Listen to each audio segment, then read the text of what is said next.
exam.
we're here. We're alive.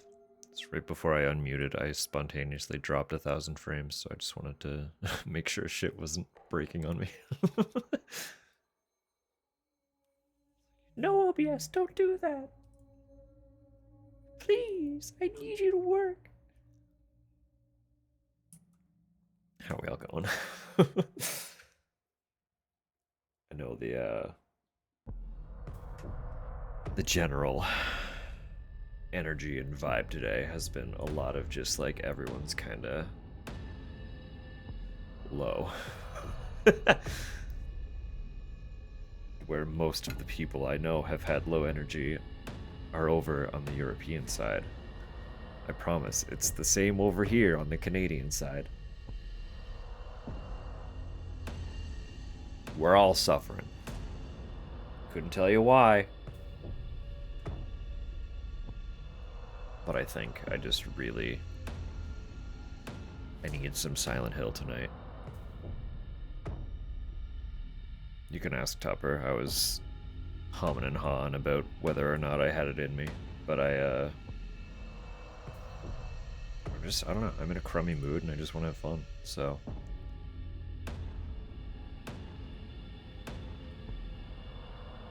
slow mode on for y'all, or is that OBS also freaking out in that regard? Because it's telling me that slow mode is active, but if it's not telling any of you that slow mode is active, then I won't worry about it. Oh no, not slow-mo, slow mode in chat. So basically there's a stream setting that we have as the broadcaster, where we can turn on a chat mode that prevents people from sending rapid fire chats. So all the time for you, but isn't. We love OBS. We fucking love OBS. All right. Okay, cool. Well then, on with it, shall we? Good morning, Tupper. Hello, Cal. Hello, Droblin. Hello, KJ, Samu. You're all beautiful and lovely, and I hope you're all doing well. Slow-mo. This is setting on my brain right now. Yeah, I feel that. Shake it out, hand one at a time. Gotta. I historically have a really bad habit of not actually, like, taking the time to read usernames. But now that I am in a position where I am... Good morning, Sam. Good morning, Droblin. Now I'm in a position where I'm, like, directly addressing people who can only communicate through text. I'm trying to break very long-standing habits of not adequately reading usernames. So... even when I started streaming, I can tell you 1,000% that once I knew what color somebody was, I stopped reading who they were. But that becomes an issue when you suddenly have more than 2 people watching you, and a couple of them happen to have the same color username.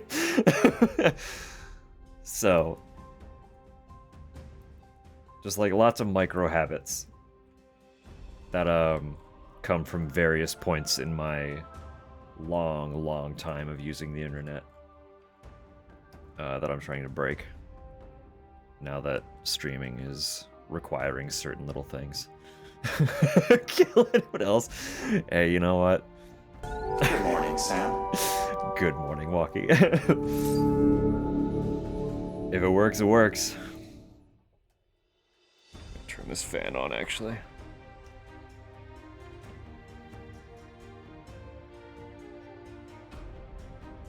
I love all of the music in Destiny. It goes through a lot of different vibes as well. Most of it is kind of this, like, you know, you expect like an orchestral epic sound to it.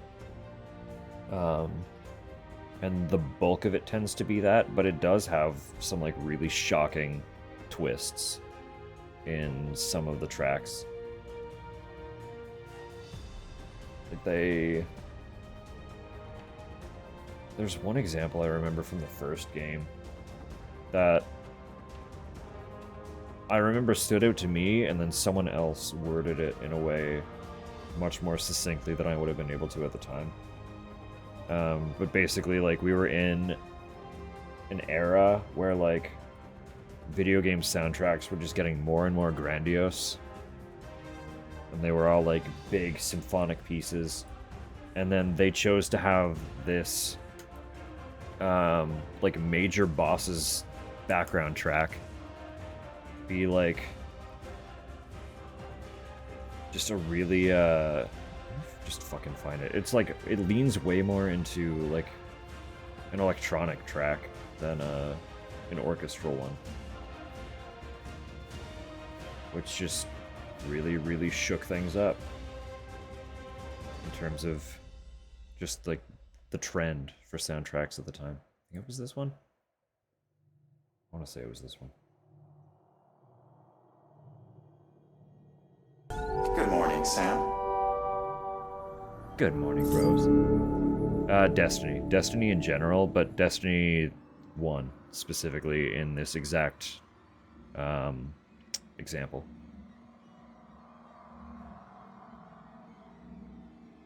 Like, you get into the boss fight in an era where video games were leaning more and more into having huge symphonies.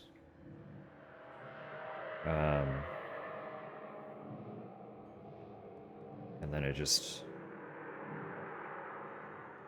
hits you with this song. Taking King OST was weird. I mean, the Hive in general have a lot of, like, really shockingly electronic focused background tracks.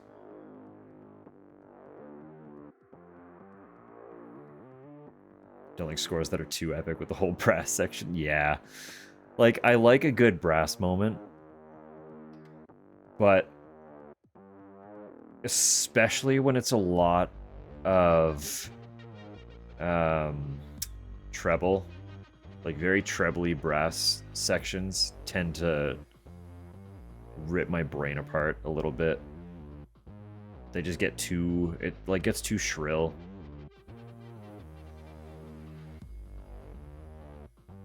Shadowkeep was pretty fun. First dungeons. See, I'm not as familiar with Shadowkeep. It's like I start to get muddied with D2 stuff in terms of the actual soundtracks because there's so much. There was so much content in that game. I also didn't do a lot of the dungeons. I think you were probably present for most of my dungeon runs.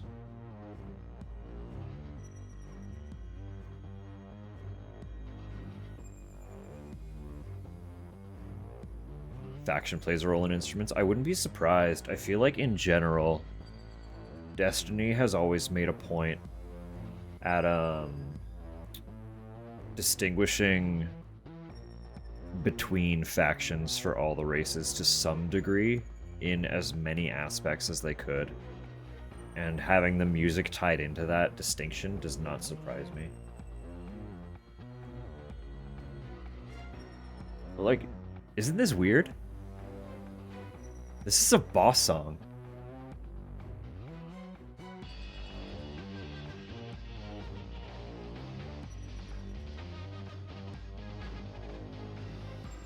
Just fun, right? They were really good at keeping you on your toes. I don't know, as much as... yeah. Wee wee wee. As much as Bungie is in like a really fucking rough spot right now, and it's hard for me to want to back them, Destiny was just a foundationally cool experience to be a part of for as long as I was willing to play it. Like, I got in, I started playing Destiny year one, I think I was like maybe 2 months late. Like I didn't start playing when the game launched, but I was not far behind. And I didn't stop. I didn't stop until like a couple years ago. So it was like 8 straight years of playing Destiny, basically. Mind you, like, that was Destiny and then Destiny 2, but still. Like 8 straight years of Destiny. It was foundationally a huge part of my gaming life for a very long time. Now I can't play live service, so I did this to myself. I still fundamentally love how that game feels to play. It is like, it cannot be understated how good Bungie is at game feel, especially when it comes to shooter mechanics. Like, gunplay in a Bungie game just feels good. They do it so well.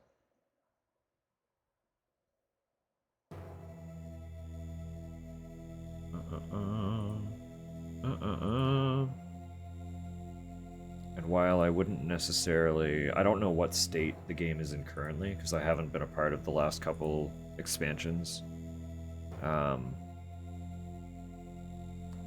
But I would say, if anyone were curious about Destiny, the base game is technically free, if you just wanted to, like, run around the worlds a little bit and shoot stuff. Not great, well. Yeah, that hurts. See, it hurts my soul that it's in such a rough place, because, like, deep down, I do still really, really love Destiny. I don't know when I would be able to play again, just, like, in my own mental, you know? But I don't know if I'll be able to detach from the love for it, ever. It was just such an important franchise for my little brain for so long. Alright, I'm getting distracted. I'm scrolling through my Spotify literally aimlessly. I'm like, where's Silent Hill? In a different app. In a different app. You don't run Silent Hill through Spotify. That's not how that works. You just, it doesn't, you can't. Not up to date, condensed everything into a mobile-esque portal system. Interesting. If you want to make progress. Everything else not featured no longer gives relevant rewards. Yeah.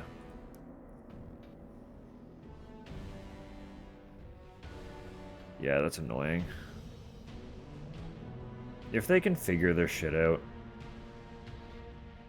I'd consider reinstalling just to, like, fuck around again.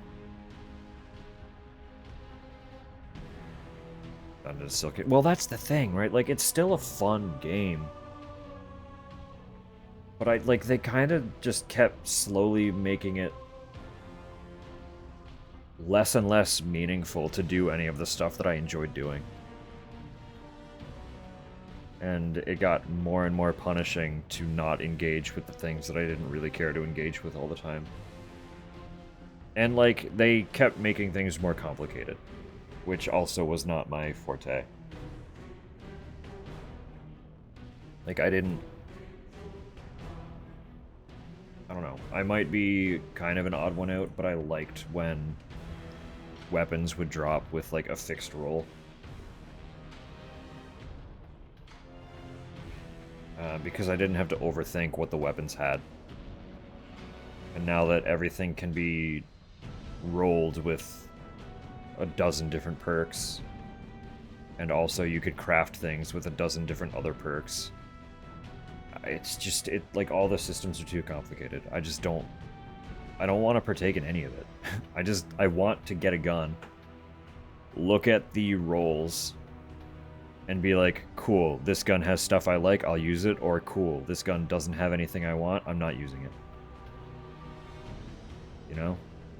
I don't want to be like, oh, this gun feels like a gun that I want to use, but the perks suck. So I'm gonna grind for 20 hours to get the god drop on this one specific gun. Like, that's just not... I don't have fun with that. You know? The random drops for seeing is a necessary trade-off for build crafting. Yeah. I guess.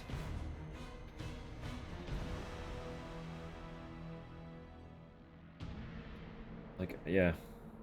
Again, I feel like I'm in the minority about having that level of flexibility in weapons. I would rather the game just give me a gun and I can decide from there if it's for me or not, you know? That's way more my speed.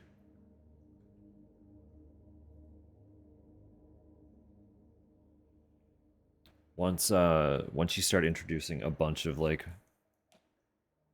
micro mechanics, metas start getting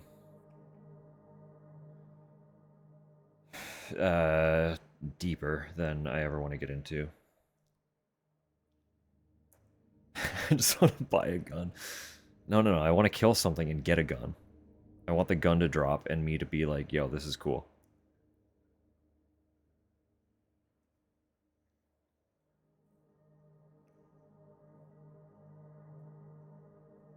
We're meant to help with that too. The new game director asked them. I just didn't like the crafting system to begin with. Like, I don't like crafting systems most of the time anyway. So it wasn't something that I was ever going to get particularly engaged with. Not much better for my PR. I'll live my truth. Funny little guy saunters over and might have a really nice gun. I'm going to kill him.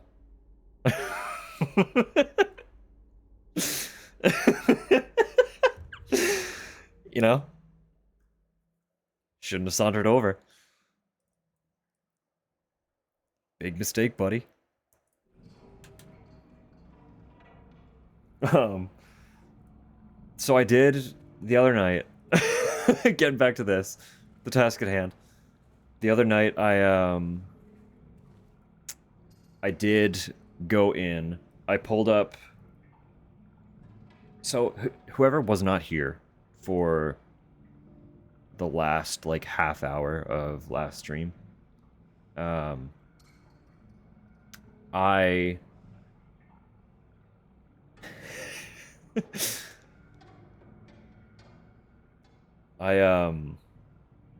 discovered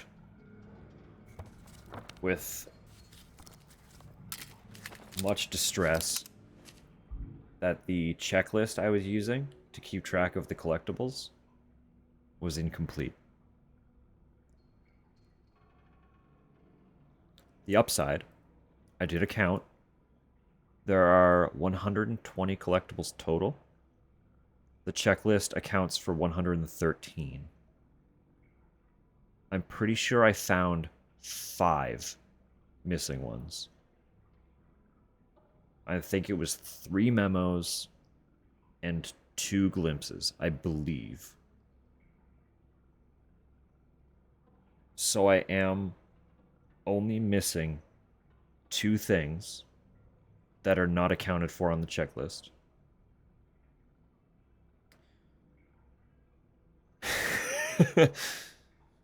Nah, unfortunate. Well, I can't confirm or deny that, actually. I have no means of checking that.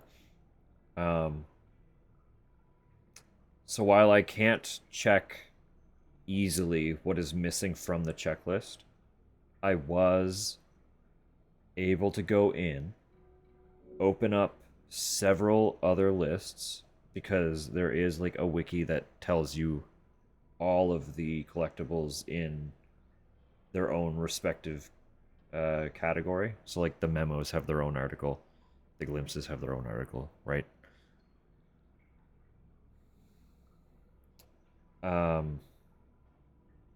I pulled up those lists and counted against the collectibles I have. The only one I couldn't double check are the glimpses, because there's nothing that tracks those in game for me. But I have all the photos that I'm supposed to have. And as long as I didn't miscount, I have all the memos that I'm supposed to have up to this point. So theoretically, in theory, I'm still okay. I have not missed anything. So we're going to be extremely cautious.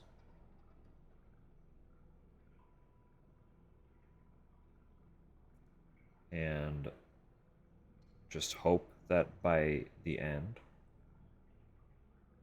I get everything. Right? I'm still going to use the checklist as much as I can.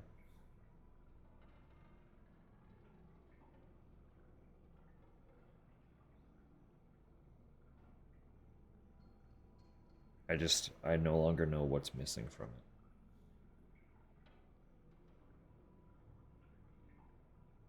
And that's kind of rough, right?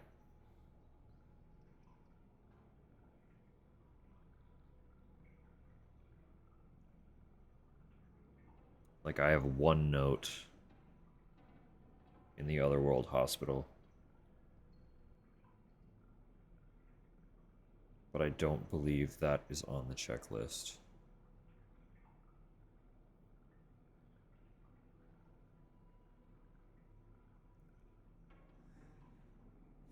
But it's fine. It should be fine. We should be fine.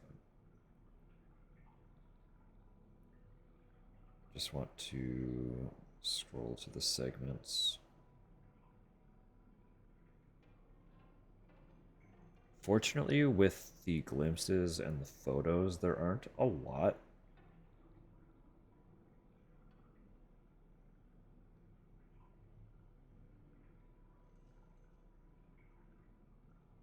Actually, there's a singular glimpse.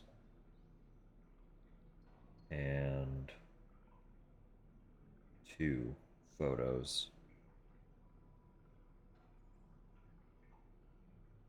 in the hospital, so the rest is just memos. So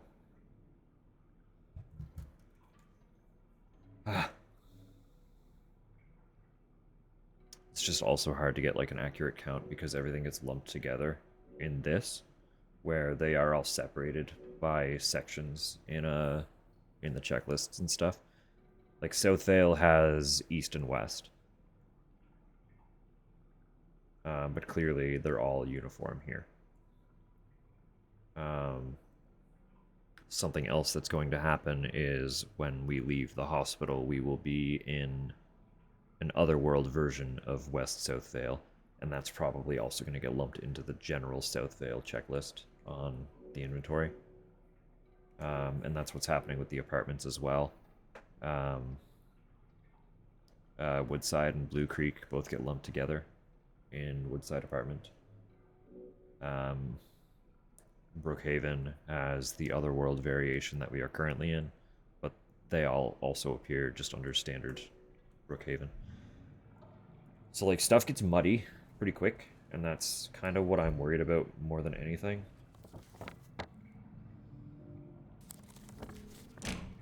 But as long as we go kind of slow and check all of our corners, we should be okay.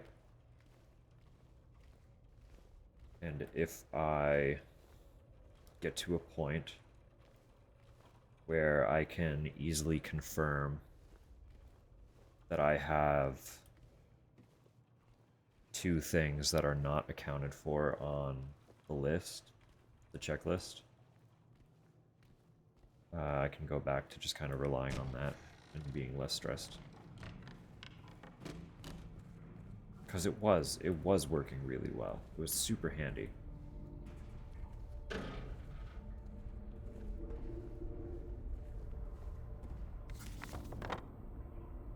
it's probably the elevator that I have to use, huh?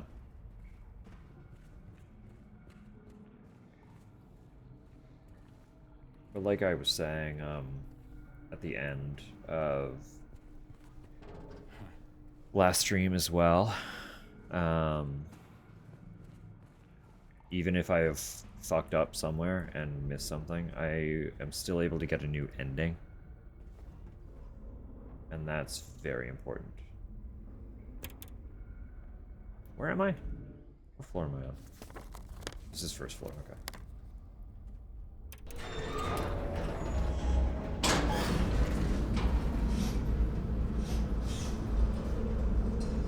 Good morning, Sam. Good morning, Kaz.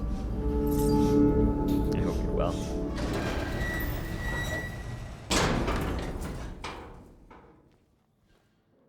Just VG games? I know, but it's like... The whole plot. The whole plot was... have this whole elaborate thing to knock out the rest of the achievements. So it'll be very frustrating to know that I've missed something.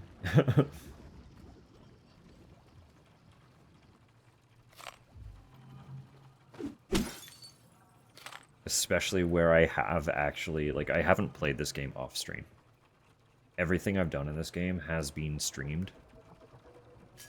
So it would have been cool to, like, 100% it and know that it was all on stream. But I don't know if I'll take the time to do... I've already said I'm doing 2 playthroughs here to do, like, all the final wrap-ups. I don't know if I would stream the 3rd one. Just to do, like, the collectible that I fucked up somewhere, you know? But time will tell. We'll see what's up. It's partly dictated by how much time is in the month before F comes out. Hey, girl. And this isn't loaded.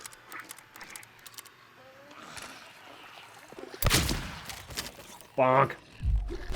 I didn't mean to heal.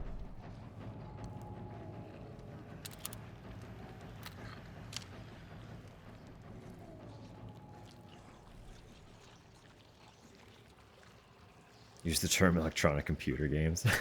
Nobody calls me a boomer.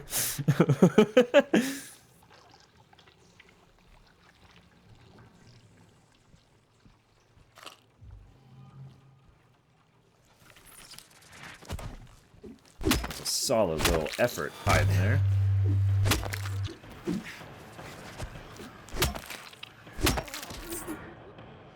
But you failed.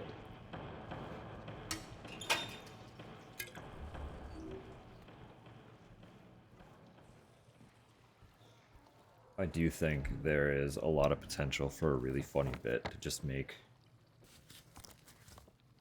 referring to video games as long as possible.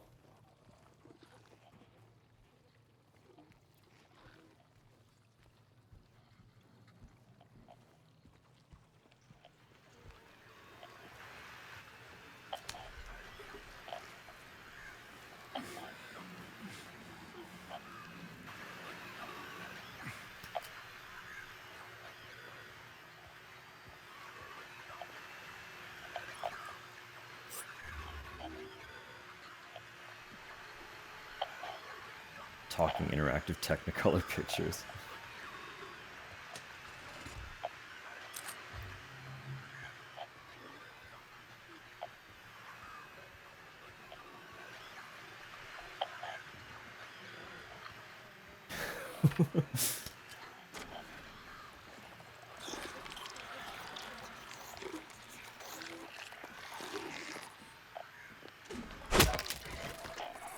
Bonk! Don't get up. Stop that.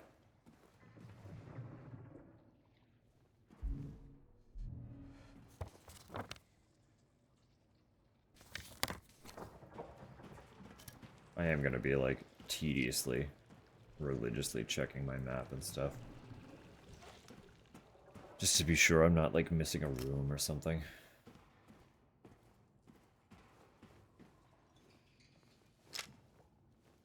'Cause let me tell you, learning that there was even the chance that I'd missed something literally rocked me to my core. Like, it fucked me up. I mean, the mood shift was probably very apparent last stream. I was having the grandest of grand times, and the second I realized that I picked up a memo that wasn't on my list, I was like, oh god, no. Everything's wrong. The foundation of what I believed in has been rattled. It's shaken and fallen apart. Did notice? It was rough. My whole perspective was completely devastated. Yeah. I was like, oh god, no. Have I done this whole thing for nothing?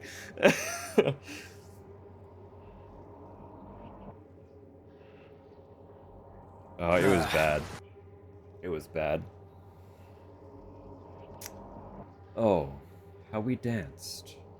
Arms flailing, our bodies in perfect synchrony. And the music played, but at any dance there comes a time one must take the lead. And the music got louder and louder, pounding, piercing. Then, silence.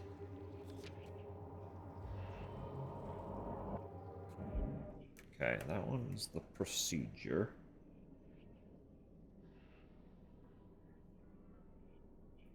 If I'm lucky, hear me out. If I'm lucky, those two memos that I've picked up, this one and this one, are the ones that are not accounted for in this checklist. Because the checklist for the memos has been really good at referring to them exactly as they're titled. And neither evaluation card patient number or the procedure are listed on this. So it starts off with the next glimpse of the past, and it has been really good at doing it in like the most likely order you would encounter things. So that could bode really, really well for both this collectathon and my mental state.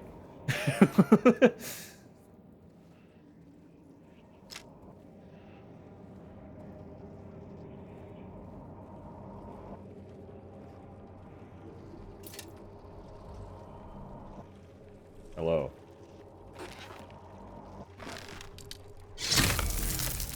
You don't need that. Just however.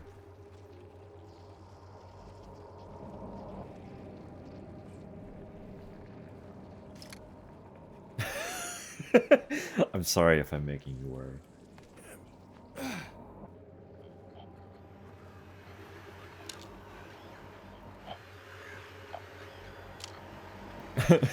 Could never.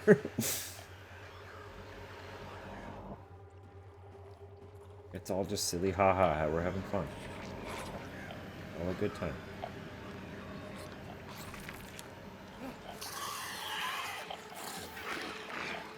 There's a lot going on here, actually. Ow, lady. That's sharp. Legs, not right now. You. Oh, God. Legs and. How did that miss? Piss off. Piss off. Piss off.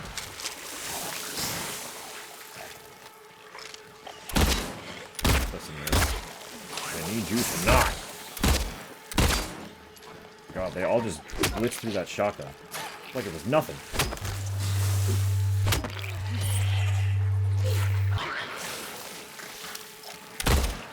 God, I can't aim right now.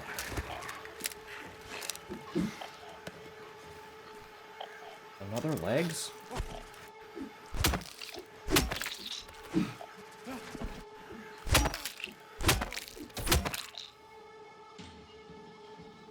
You go. I watched you crawl this way. Where the hell did that lying figure go? I hear you. Little rat.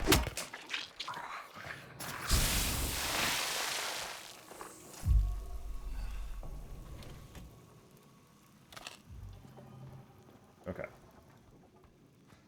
Okay. What was I saying about a fun time? Silly little goofy haha fun time?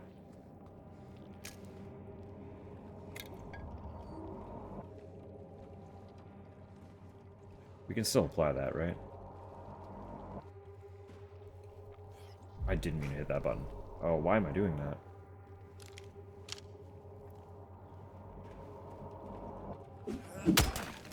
I don't know what I played recently that not that recently, but it would just be Resident Evil, wouldn't it? Where up on my D-pad was regularly set to my pistol.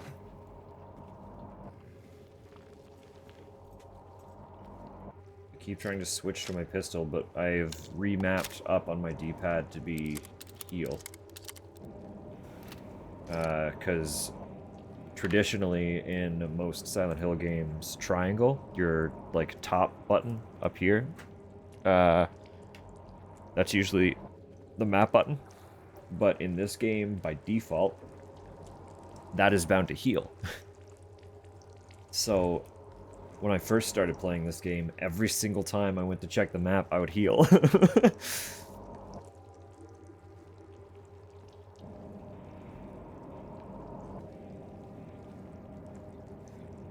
Some kind of hiccup like that.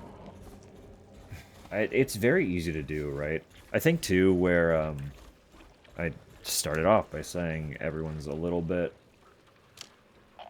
We're all kind of tired today. The energy's a little weird. Head is certainly not feeling the best it's ever felt.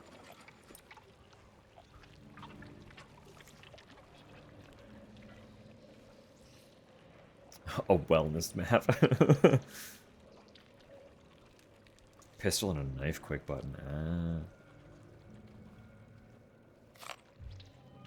That would be nice, yeah. Wednesday, bless us all with feeling decent. Have a good night, Samu.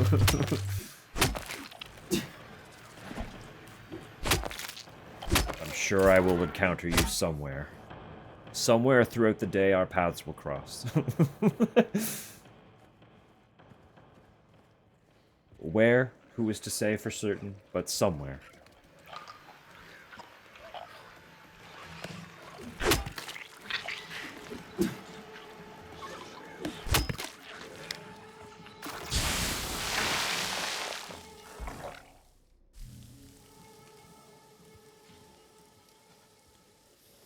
Took out the trash today. That's excellent.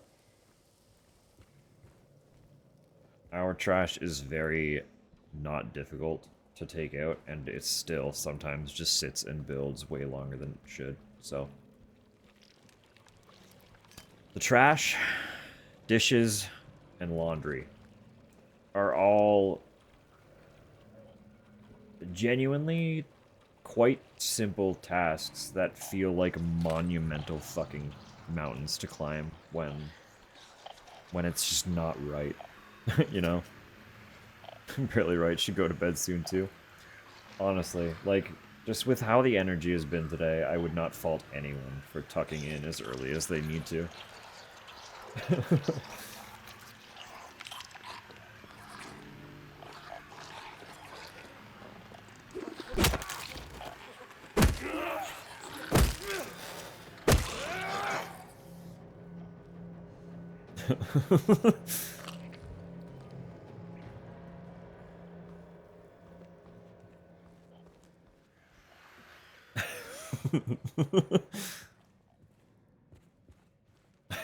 Yeah. Why are we still here? Just to suffer? Did both today. Wow.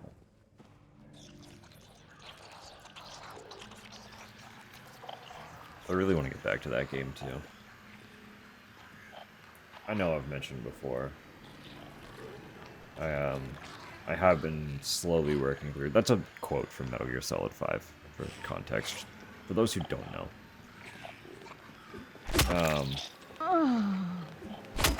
I was working through the Metal Gear series kind of in order. And was making decent pace and having a good time. And I've kind of hit a wall with Portable Ops. And just been really slow getting back to it. Where the fuck did you come from?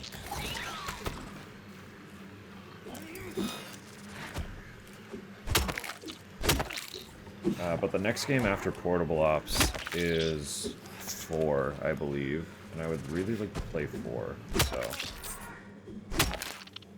I gotta get my shit together.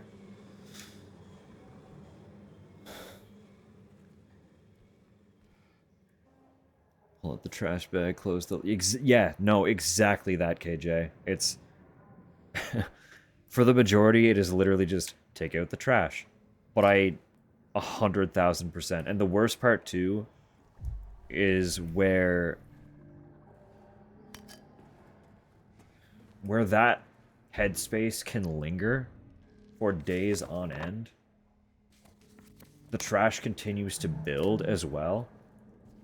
So it doesn't just become, like, by the time you actually get to the part where you are taking out the trash, it's no longer just take out a bag of trash. It is take out 2 bags of trash. Or, like, in the case of our compost, it's always in, like, really, really small bags. So there could be a handful. And it's just, like, it becomes a huge fucking task. Just because our brain can't comprehend it as a singular task. It's so many micro tasks that all require their own little energy. It's like, ugh.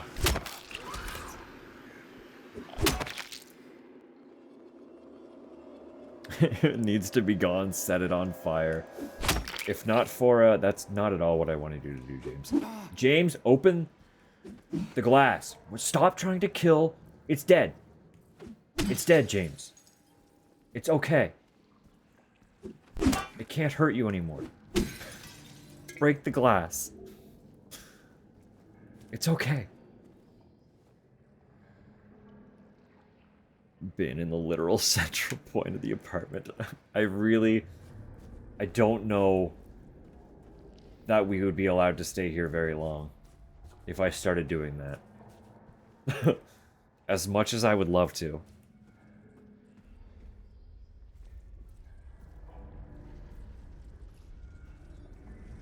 So traumatized he's forgotten open. Well, like, the problem is his version of open is usually also smash. But, oh my god, I did it again. The thing he was trying to smash was too close. He was too close to it. So his smash the glass was being overwritten by smash the corpse. This isn't the glimpse, is it?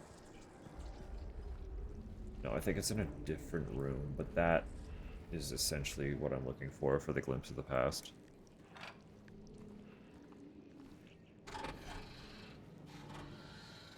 Say apple. Yeah, literally. Same fucking vibe.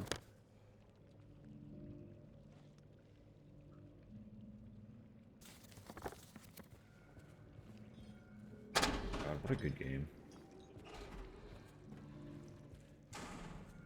It's probably been long enough that I would enjoy a replay of that. I'm sure I would not remember most of the puzzles by now.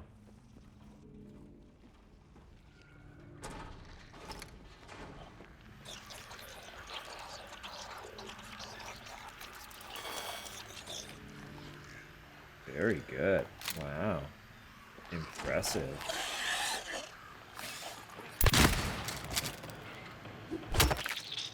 So anyway. Someone's still setting off my thing. It is you.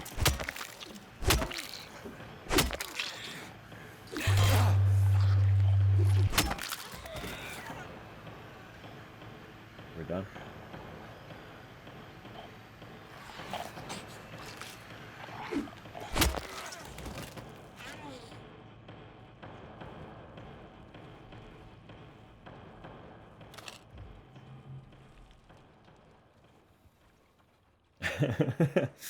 Well, in terms of the co-op, I've never actually finished Portal 2's co-op. And I have told Tupper that I would do it with her at some point. So we would just have to coordinate that, and then the two of us could do that. The apple puzzle. It really did shake us, didn't it?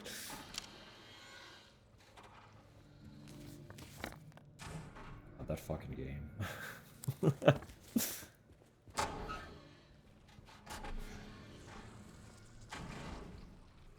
There are, however, other little puzzle platformer games.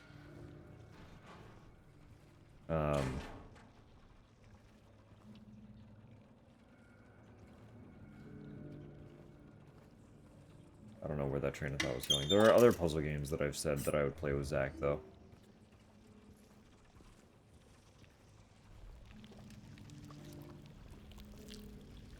Why are they all doing that? Y'all need to fix your piping.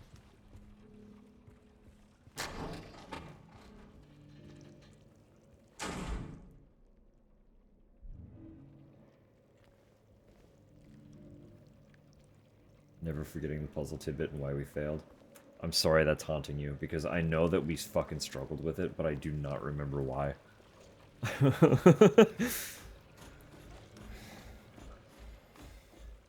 Co-op puzzles get hard. I'm not surprised. Even base game Portal 2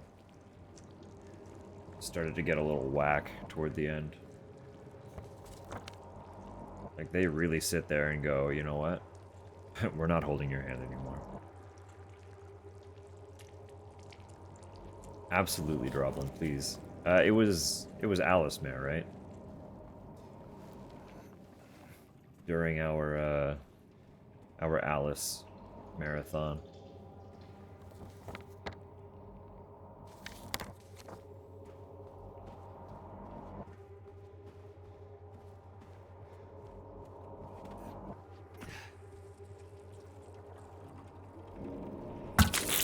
Bonk. Bonk.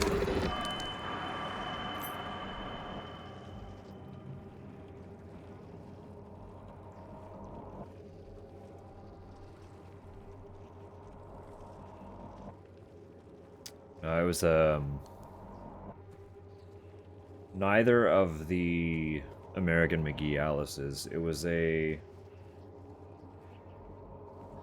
It wasn't RPG Maker, but it was a game in that style. It used a similar engine.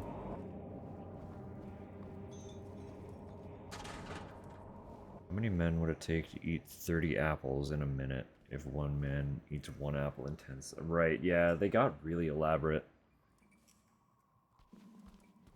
We were like trying to pull out some wild fucking math or something. I do remember it really hurting my head.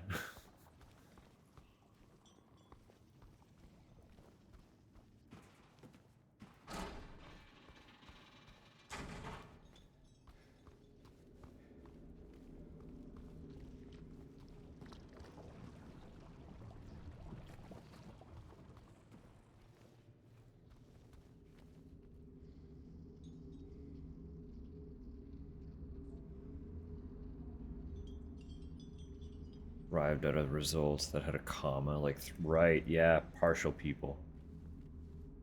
Partial people problem.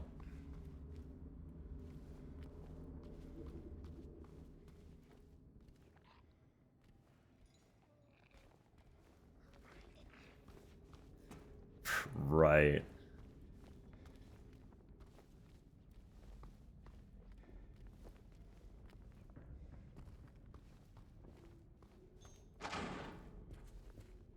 Yeah, because by technicality, we would require that extra person to finish off the the predetermined number of apples or something. That feels very familiar.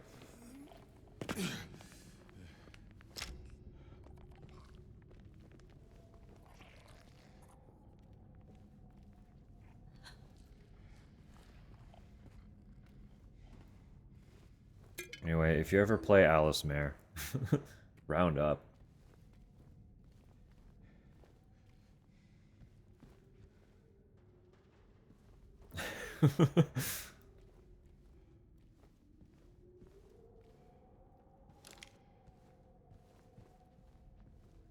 Yeah, no, as far as that example goes, that is like it's an approximation of what the question was. Like that's the gist of how it was laid out more than anything. But I feel like that was pretty close to how it was trying to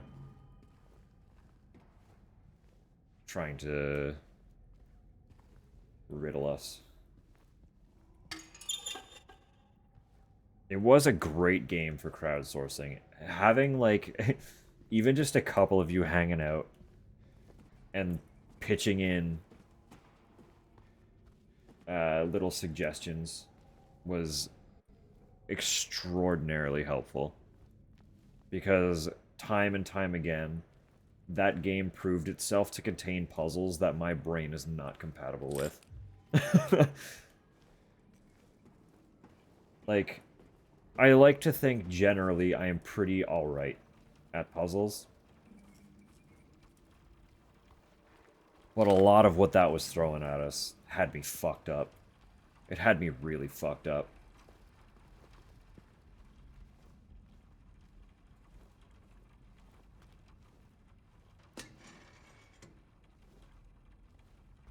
Here we go. So we got the glimpse.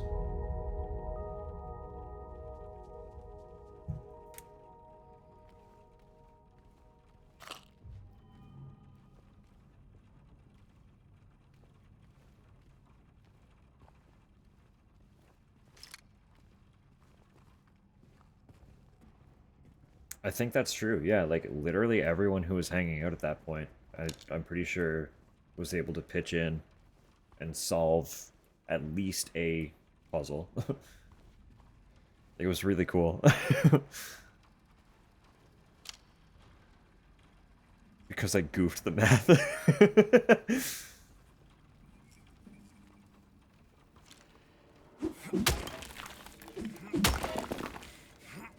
To be fair,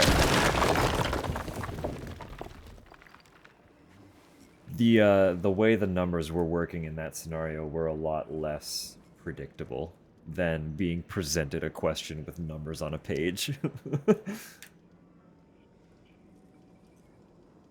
Right. Pills, hour, light. I think it's 723 or something like that. 6. 6? That is 6, right? I can count. Yeah.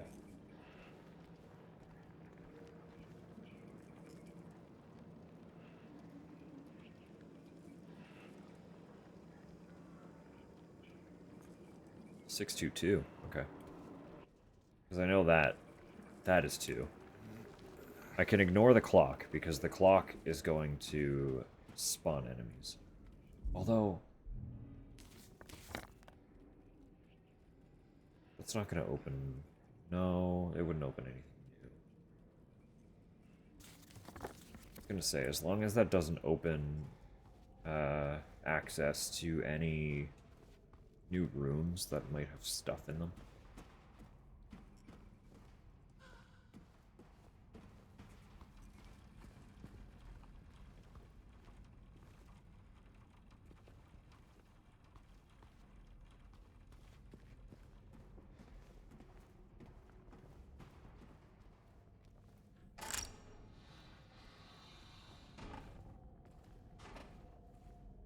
Right, we're just up here. Okay.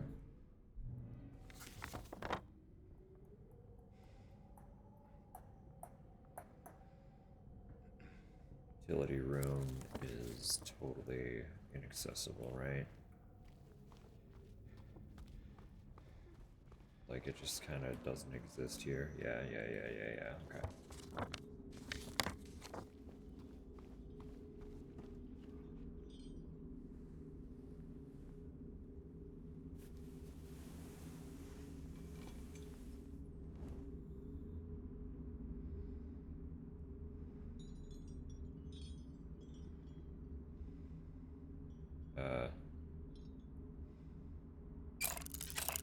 Was it this one? I think it was.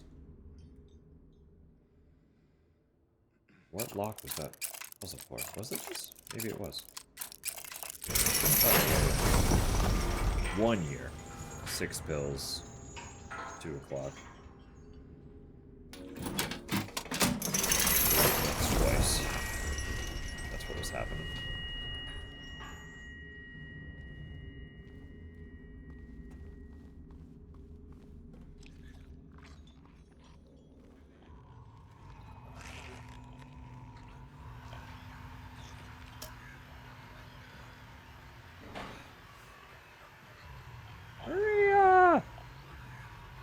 Oh, sorry guys, ads are about to start.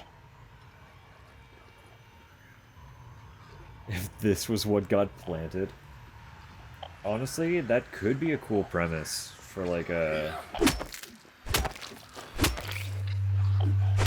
less of a competitive, but like a team-based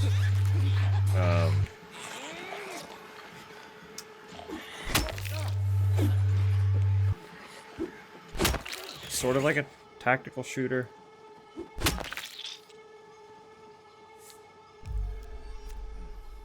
Like your team has to navigate a facility to unlock the case containing the payload or something like that.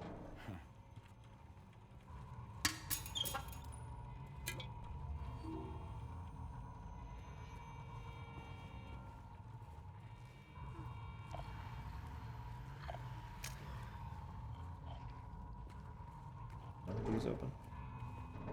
I hope.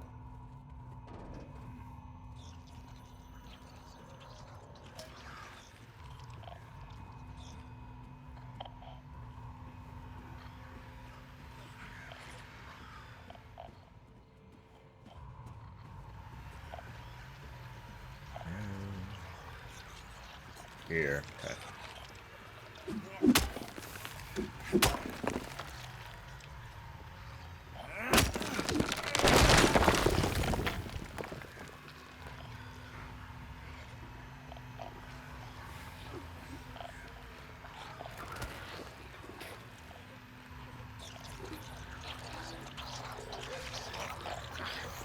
There you go.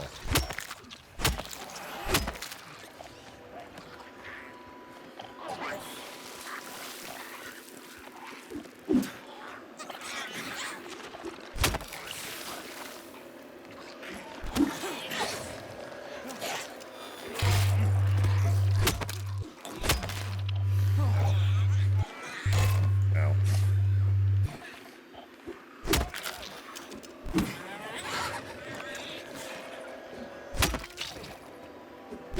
Stay down for me, please. I can't hit you because you're partway through the wall. That's really frustrating. Now your arm's all floppy, so you gotta stay down, right? You stay down too.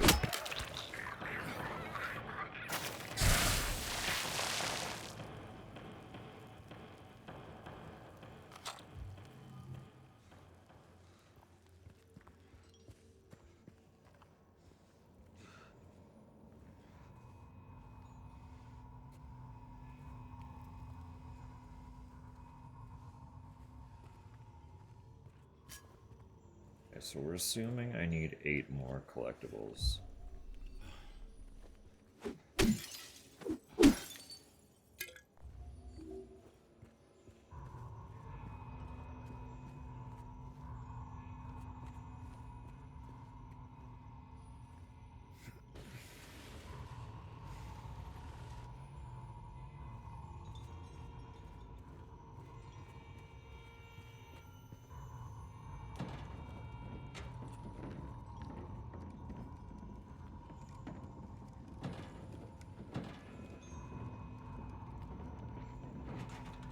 Welcome back. You didn't really miss anything. You were trapped in ad space. I entered a room and got attacked, as you typically do when you enter rooms in this game. Girl. Wow.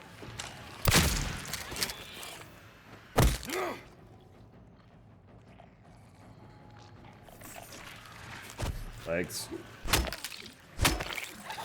Legs.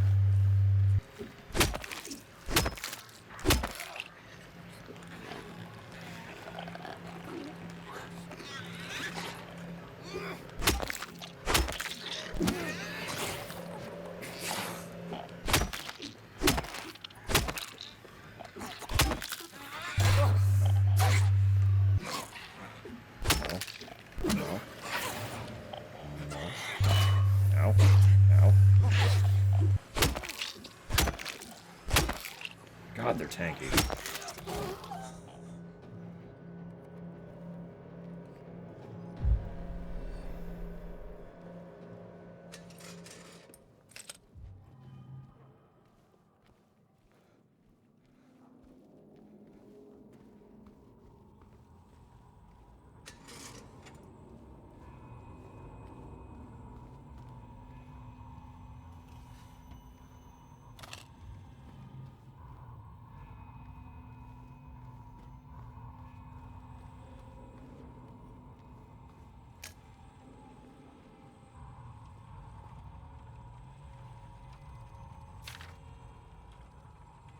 Patient's note.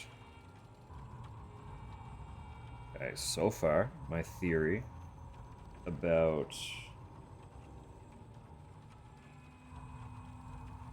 the first two memos we found being the missing ones on the list is checking out so far. He's there again, looking, staring. Says he'll drag me there. I don't want to. Won't let him take me.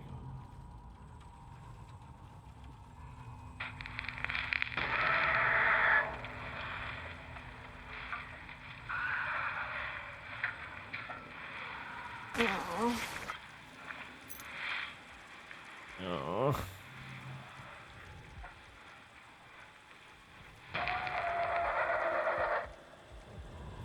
That one mosquito on your wall. Yeah. Yeah. Oh, this room. Right.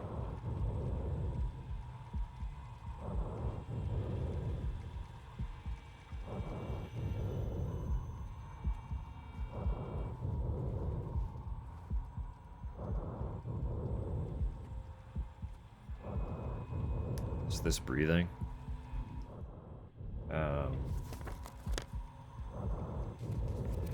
Pretty sure the soundbite was ripped directly from the original, because it's the same. It sounds the exact same to me, who has not taken the time to compare the two.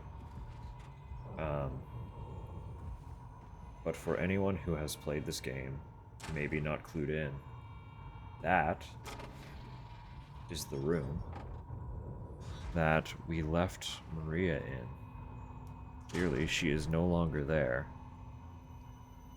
But that heavy breathing is occurring. Me looking at Leon. Well, you know how it be. We all have our vices. No, that's that breathing occurs in the room that Maria is supposed to be in, according to where we left her. There's your little not so fun fact, if you will.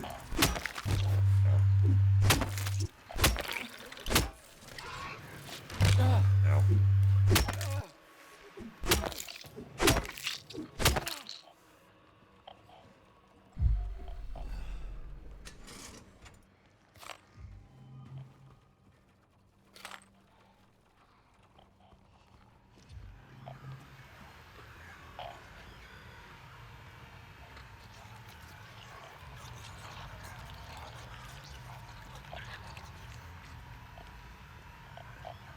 Sucks. Hi, girl. We doing this or what?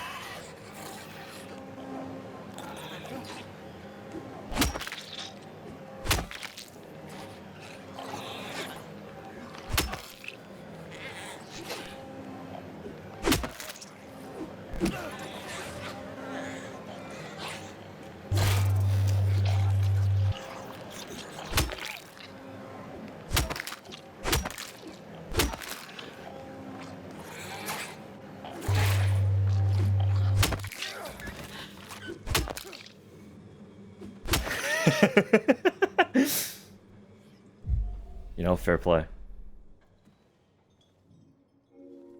Absolutely fair play. Would perchance you be so willing to offer up even just a singular pair of the shackles you seem to be collecting every chance you get?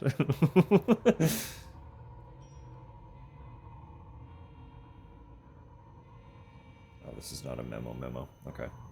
Fine. Cardiectomy procedure has proven successful. The results are all around sufficient. The patient is faring as intended. Time will tell if this is enough. One. Right.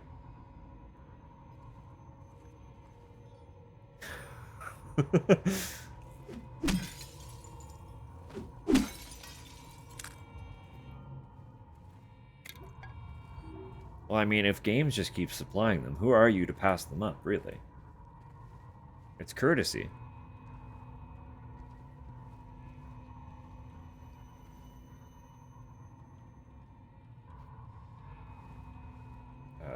Three.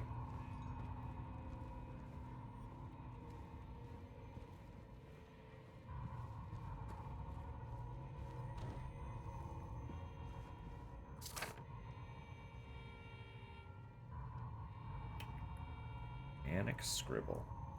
There will be no pain anymore.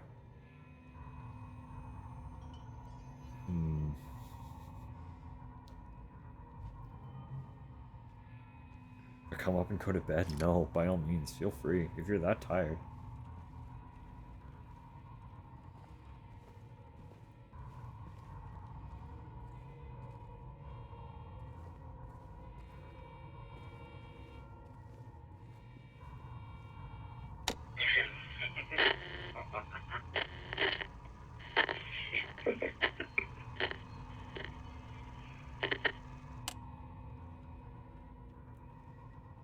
Great recording.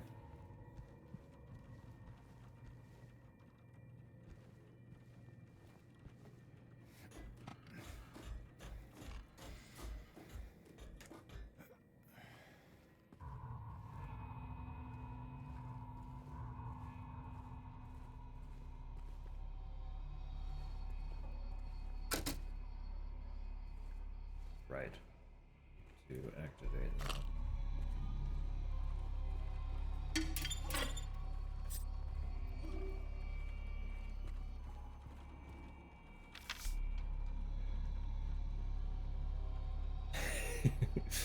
Yeah, we'll try to keep it down, don't worry.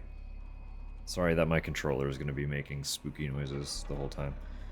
Tupper, did you at any point mention to me that my controller makes noise when I play this game?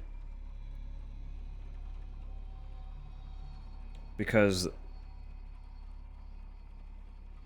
with how relatively recent I kind of clued into it,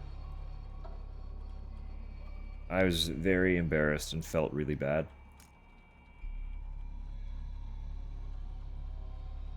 Thought you did. I kind of feel worse if you did mention it before. Because I don't remember having a discussion about it at all.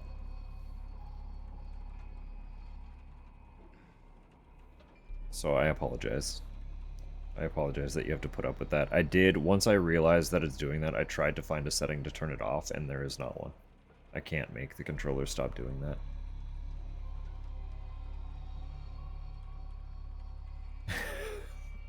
That's also very plausible. Either way, I'm very sorry with how often I know that I was playing this game like late while you were in bed. Thinking back on that made me feel really bad because I genuinely did not realize that the controller was making noise. And I'm so sorry.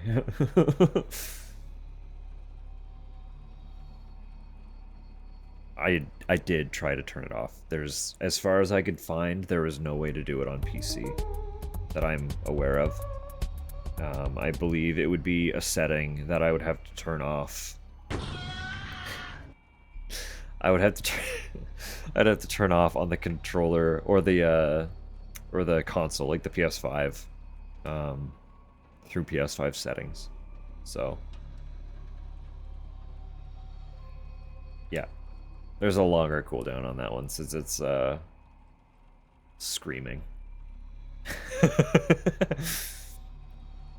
I found 0050 in the ECT room again. This time, I checked. He was not appointed for the treatment.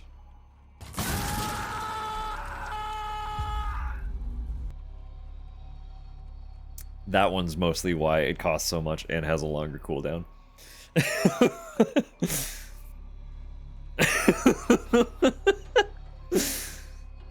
Yeah, we have a new category of noises to collect.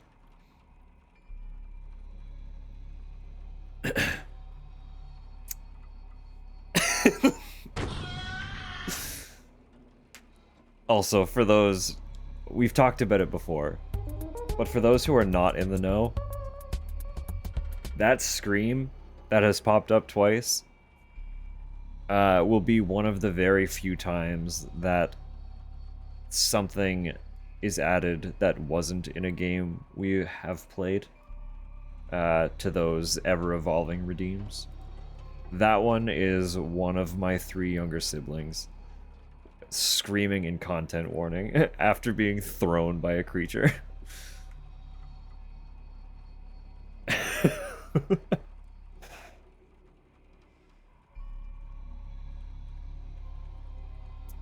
He is the brother that none of you have had any context to meet other than those who know me in real life. Are they still among us? As far as I know, I was playing Peak with him last night a little bit.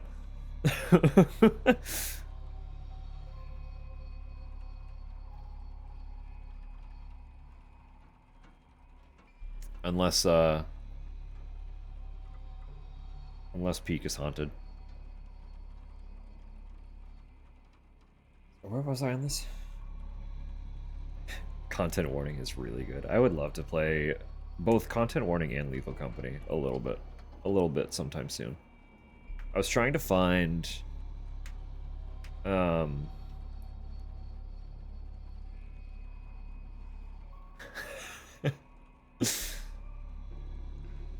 I can moan or shriek. Exactly. I'm sure we're gonna find some great screams in the games that we play. No, I was looking. I couldn't find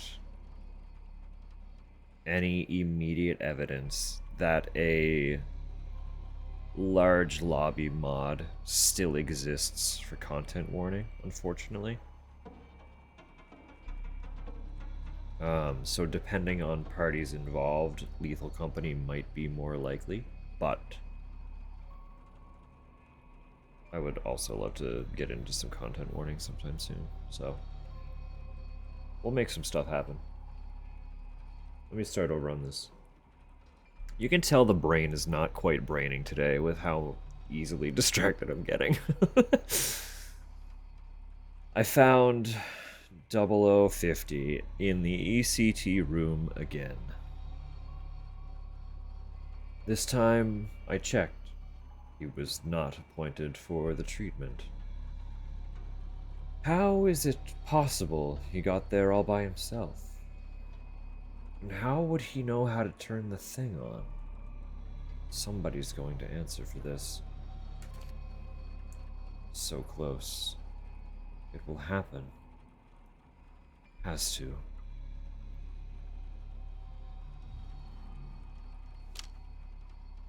Yeah, Tups wants to watch a little something.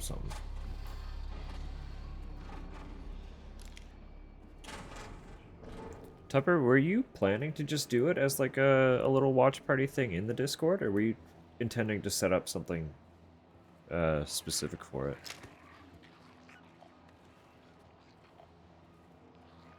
Because for the sake of stability, like internet stability and stuff, I can host it off my PC, where I have like wired internet, and the PC itself is a little bit beefier for streaming.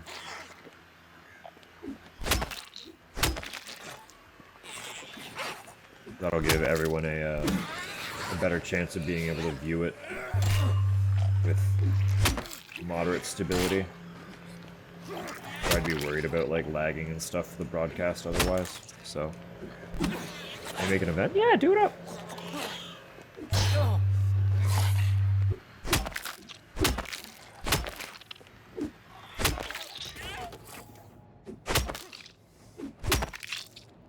So I imagine it would probably just be a couple episodes. So.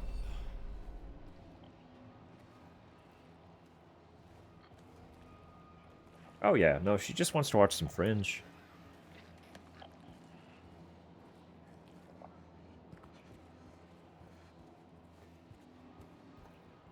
And I know I've mentioned before, but I'll, since it's actively being discussed right this second, I'll mention again. The watch party channel should be set up in a way that mics are automatically muted, so nobody has to worry about, like, popping in and accidentally being hot mic'd or anything.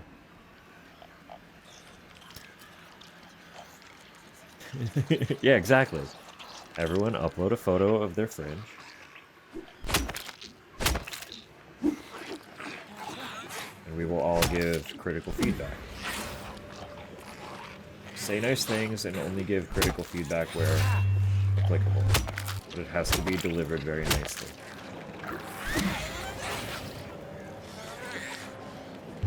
Oh.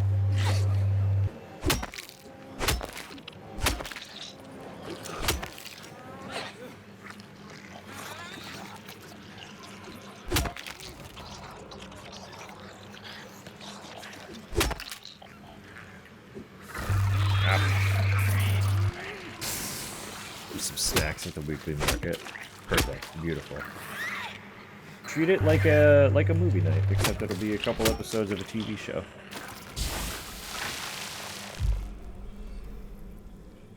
I do still intend to set up some proper times to watch those Resident Evil movies, but I haven't. I haven't sat down to look at everyone's availabilities in a coherent manner. So, if you're wondering why it stalled, it's 100% my fault. It has nothing to do with anyone else. I haven't taken the time to look at what might work for the most people at once. So. Oh, I'm sure it'll go great. Lance Reddick feels, yeah. Yeah. We do love Lance. But all the more reason to enjoy stuff he appears in, right? That is nowhere.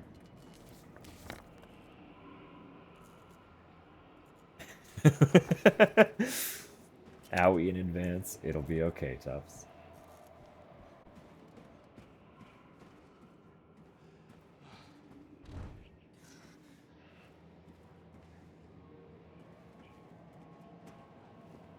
One of those things to do in some way. Yeah. The biggest thing, hilariously, I know if if she's still listening to, Kel was talking about being in a space with doing some redesign work for her channel's like general aesthetic. And I know I've vented a bit about that before too. It's causing a lot of generalized mental blockage for getting stuff done. Because I don't really know what I'm trying to even achieve. So it's taken up a lot of brain bandwidth, is just trying to figure out how to art.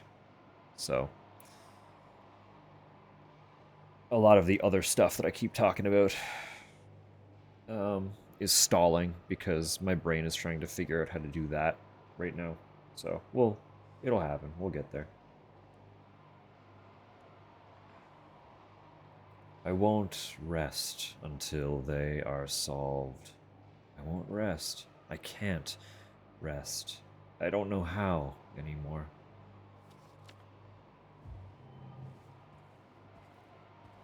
Can sympathize with that. I'm sure many of you can, to some capacity. The amount of affordable housings we could all build with the mental blockage walls. Yeah. Yeah.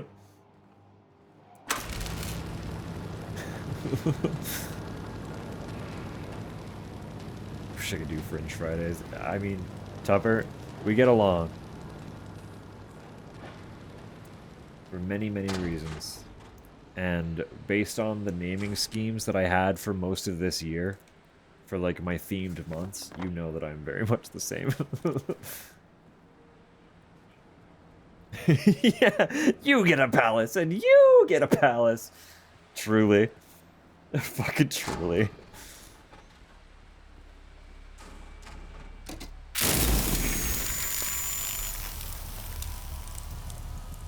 Three, 6, 5, 9. Wait, is that a 3? No. It's 2 9s, isn't it? 9, 6, 5, 9.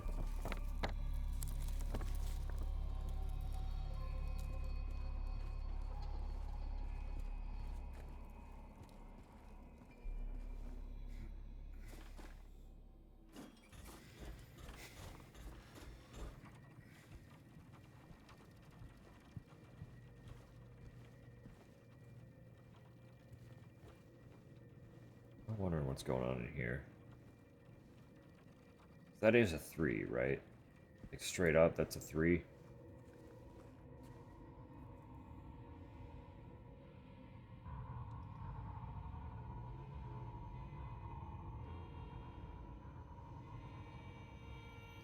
Nice. Thank you, Tucker.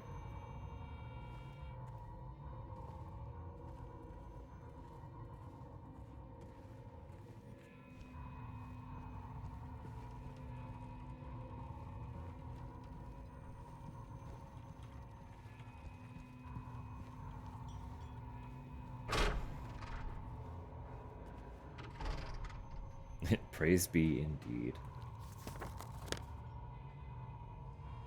Could not begin to tell you where I would be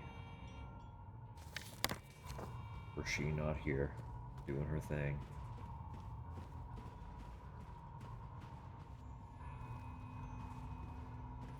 It should be time local, yeah. I think because it's set up through Discord, it automatically adjusts based on your system time.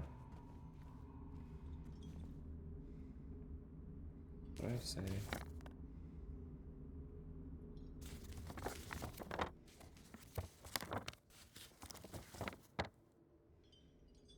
Four-hour time? Okay.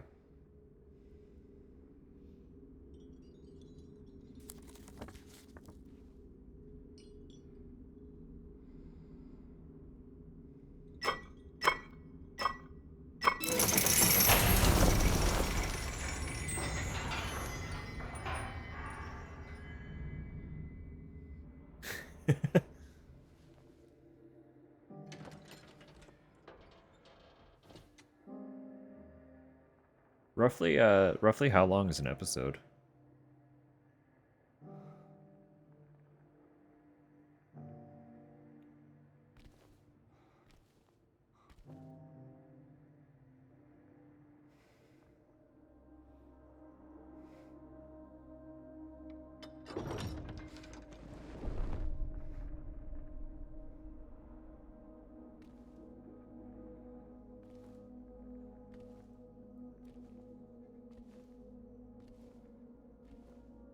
I think they're a fairly average runtime. See, the problem is I don't know what an average runtime is.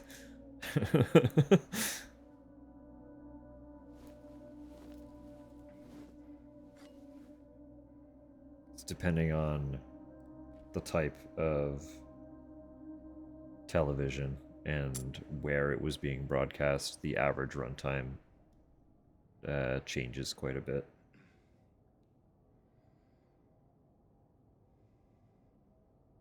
$50, okay. Right, so like probably roughly an hour accounting for commercial. That doesn't exist on a DVD.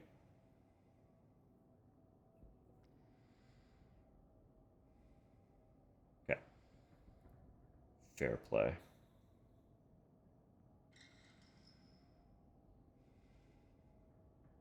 On the same time. KJ's over in it was Germany, right? You and Mel share a vaguely similar space. If I'm recalling correct.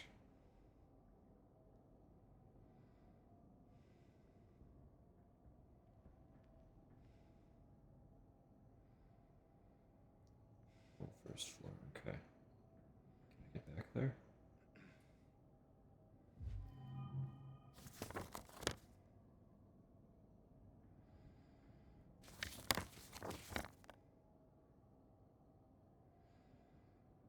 Haven't been back there. Okay,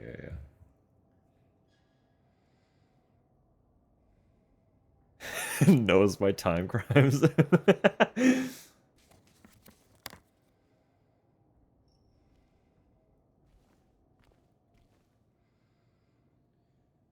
She is an angel no one knows, only I can see the lady of the door. They cannot walk along her bridge of thread, they fall from the weight of their crimes. Like bloated and ugly corpses, their sins, she devours them, sin and sinner alike. She saves me, she is an angel.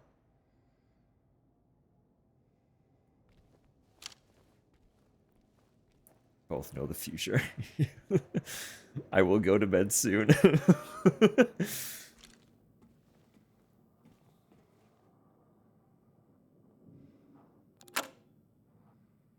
most folks who pop in here and interact are in roughly similar time zones. Thanks for tuning in. Welcome to another exciting edition of Trick or Treat, where you answer our questions correctly and win a prize beyond your wildest dreams.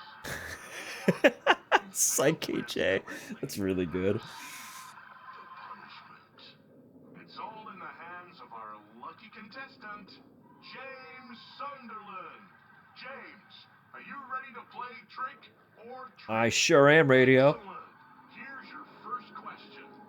In the early 1800s, a terrible disease spread across Silent Hill. Terrible resulting disease. in the death of many of its Many died. inhabitants. True Their tragedy. bodies thrown into the lake to sleep forever Sleeping in a the watery lake. grave.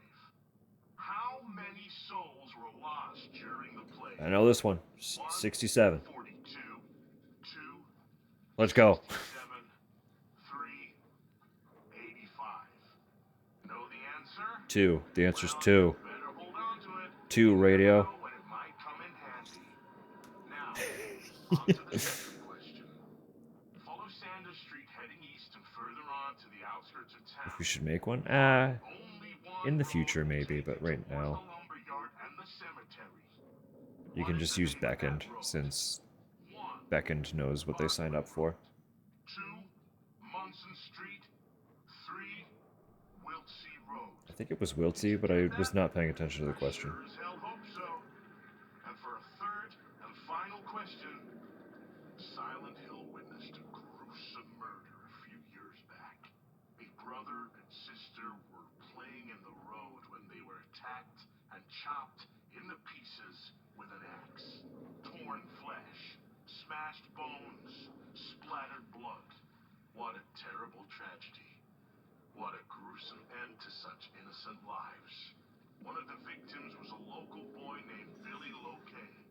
But what was the name It's of the Miriam. other victim? It's Miriam. Billy's sister. 1. That's the one. Miriam.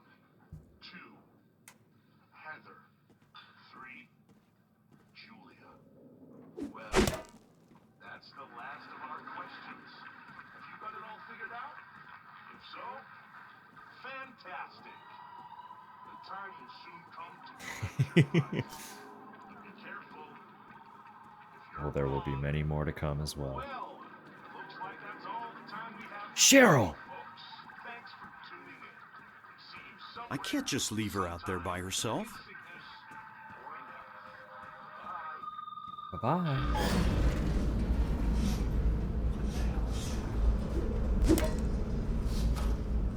My mind, Leon. I mean, we can't stop you.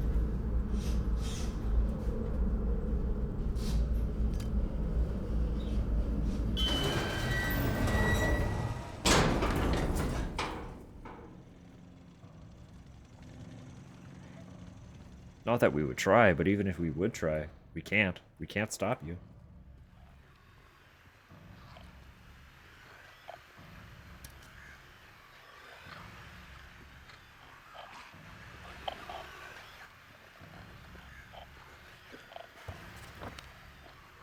He's abstract. Well, this is good to hear.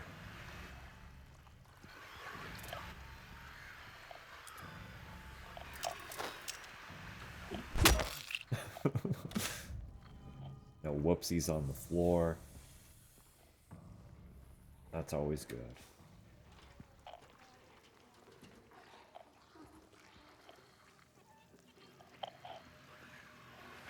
Yes, the thing about Fringe is it's not a movie. It's a 5-season series. Hit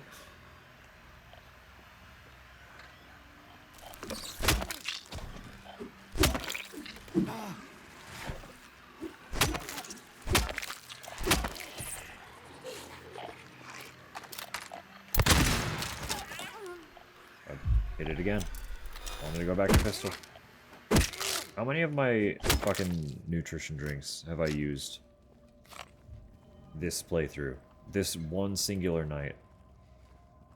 I can tell you I did not accidentally heal more than maybe once when we started this run.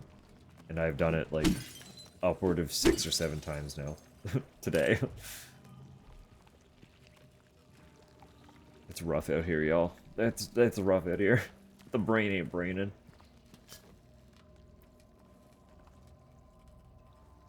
Two episodes a week. Yeah, we can see what's up.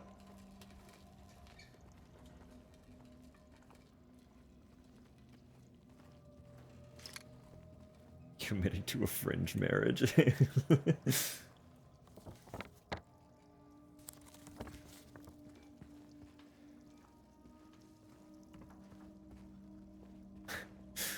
Betrothed in the fringes.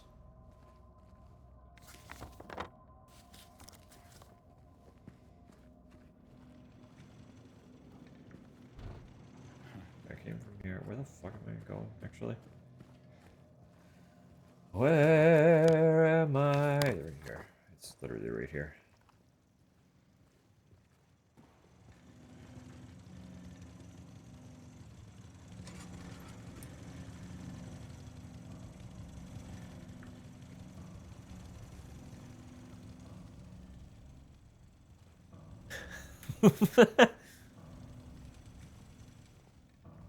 I think it's usually 4 in the context of simping. So when you simp 4.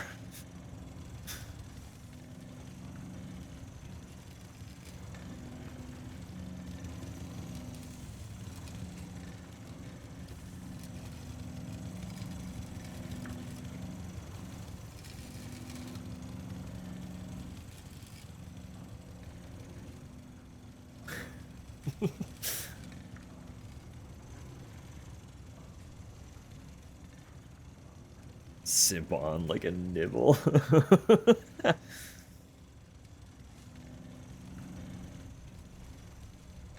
Topper, have you seen the whole series? Someone who will get along with the mind Leon. Yeah, that's key. As long as they don't fight each other.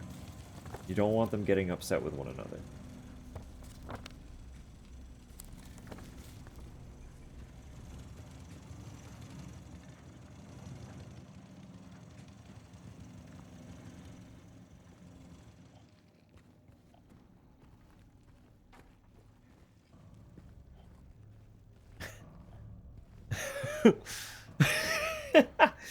Chris Wedfield. Chris.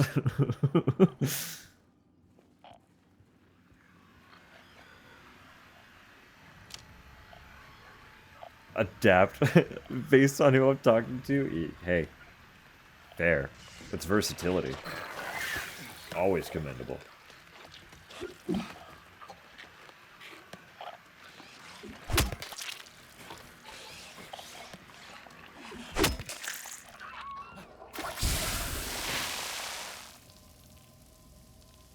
Live action Sanji and young Elrond. You know, that's fair. I always had a soft spot for Sanji. I have not seen the live action, but I know growing up I liked Sanji. I have not involved myself with One Piece in a very, very, very long time, so I cannot hold a conversation about it with you. I do apologize. But X-Files is on the list. I really want to get, as far as series that I like to own, because I did not watch much of anything at any point ever.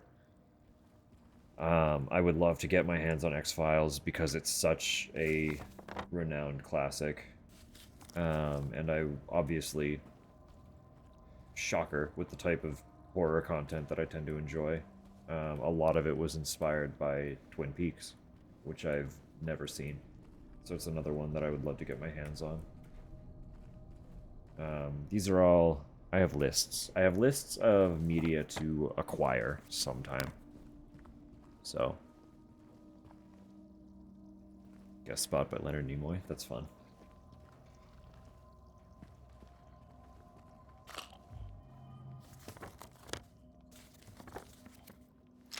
The yawning thing into other streamers called me a gooner.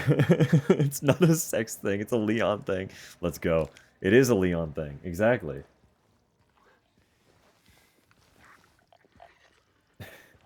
It's just Leon. It's just for Leon.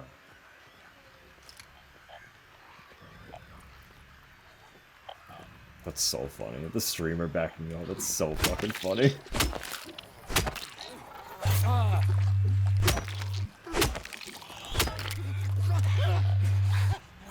Like, look, buddy, just take a moment to look at Leon, and you'll understand.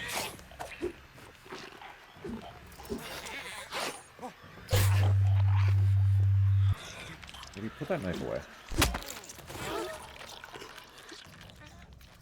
So odd in so many ways. Yeah. See, like, it's just, like, I know it's gonna be weird, right? Based on how much... Like, I do enjoy a lot of content that very explicitly names Twin Peaks as an influence to some capacity. So I very vaguely know what to expect going into it, and I know that I will enjoy the weirdness of it. So... I'm ready. I am ready.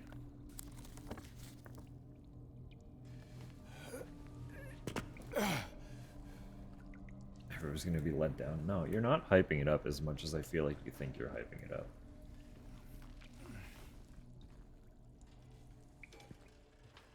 Also, like, you know who you're talking to here, right?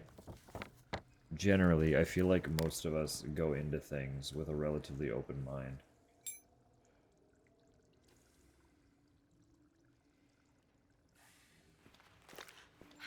James. Mary! Oh. Maria, I thought... Sorry. Mary! Anyway, I'm glad you're alive. Anyway? What do you mean, anyway? I was almost killed back there. I have never been so scared in my whole life. All you care about is that dead wife of yours. You couldn't care less about me, could you? No, I just... Then stay with me. Don't leave me alone again. You're supposed to take care of me. I feel like the room is kind of required to be a group activity.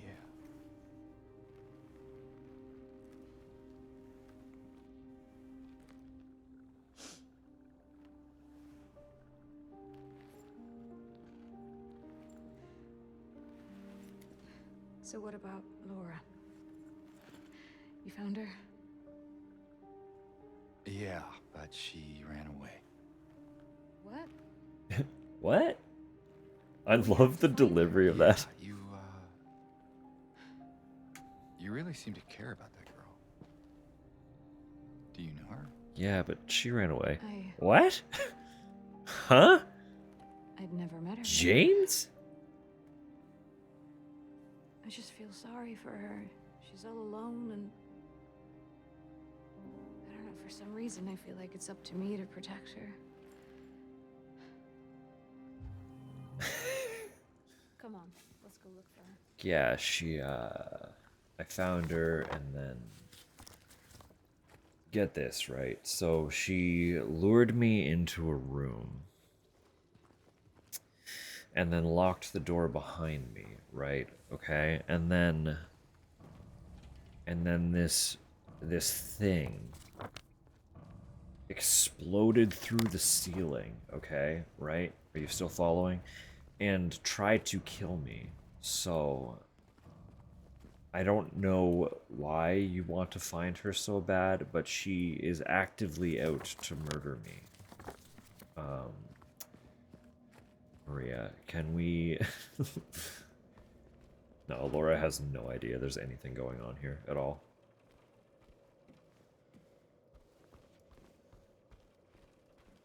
As far as Laura is aware, this is just a strange little town.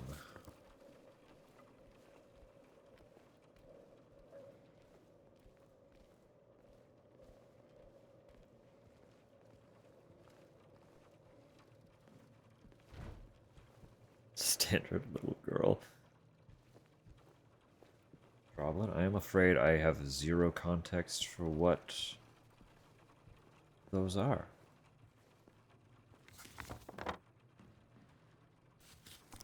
Reboot or otherwise.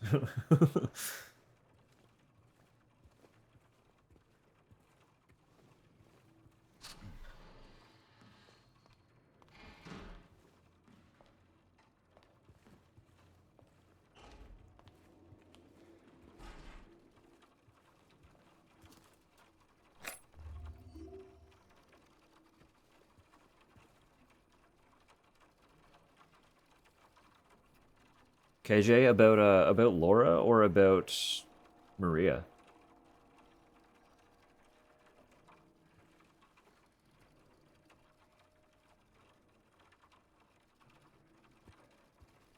About Maria?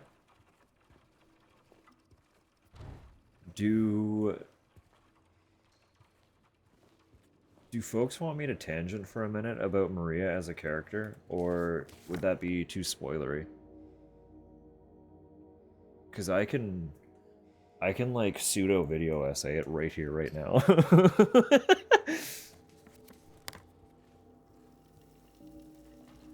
hell is that? Well, what do you know? A stroll in the rain. How romantic.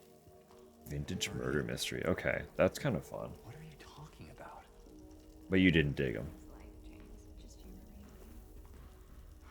Maria. Yeah. Can drink another glass of water before bed. Fair enough. Fair enough.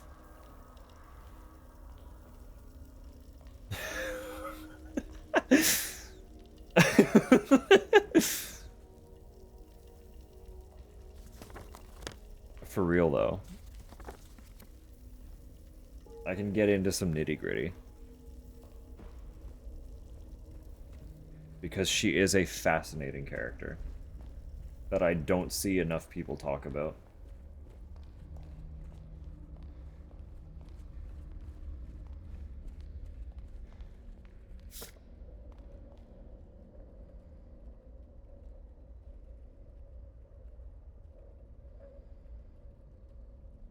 Okay, we have 2 more memos. And I believe they are basically like on the way out, essentially unmissable. So I think we're on track. Because I am almost positive I'm thinking of the two memos that I am allegedly missing according to checklist, and if that is the case, then I did pick up those 2 at the beginning of the zone that were not accounted for, and our checklist is back on track.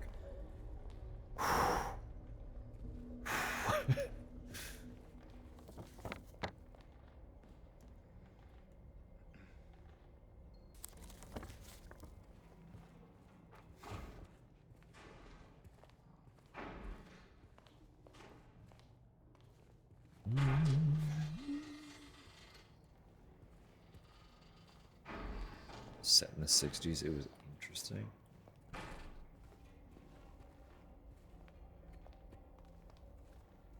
Was he dressed funky? Oh, I think I know What game you're referring to, Rose? I believe I remember the trailer for that.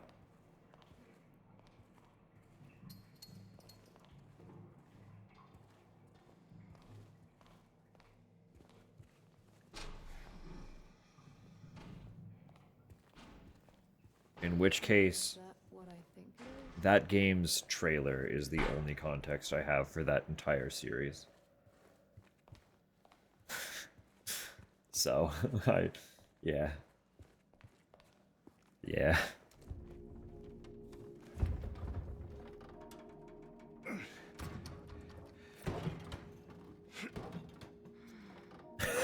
Batman? Having trouble there? Yeah. You think you could give me a hand? Me? You're supposed to be the big man around here. How's a little girl like me supposed to help? Fine.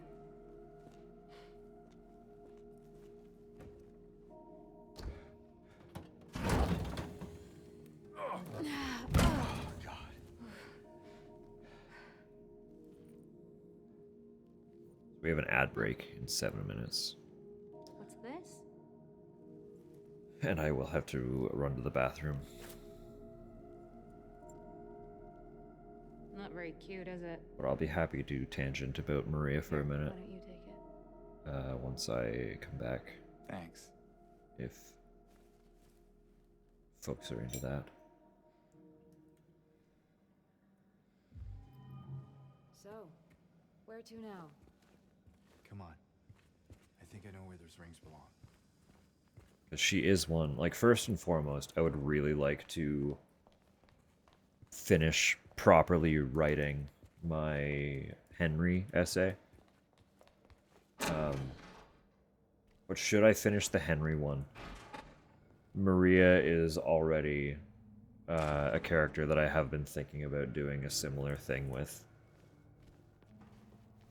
So, there's been thought there. I've processed this whole concept already.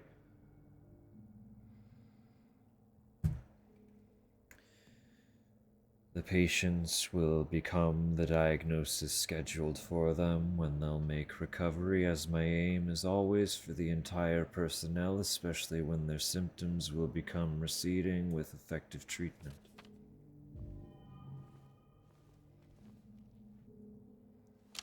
Have a board with red string. I have no idea where I would set that up, but it would be pretty fucking funny to figure out a way to work that in somewhere.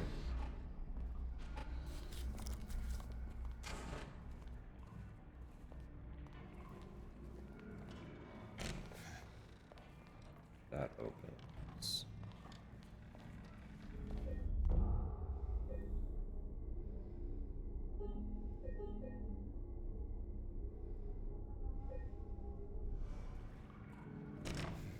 Sitting on the toilet.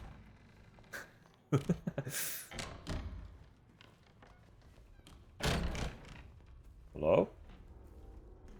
It's a bizarre little room, isn't it?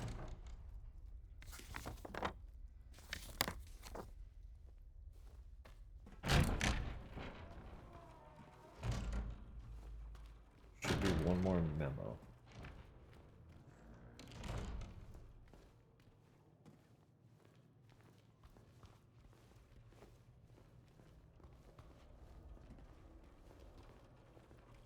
I've already been in here. Oh, this was... Oh, right. Okay, yeah, I woke up in there. That's where I started. So this is back at the beginning.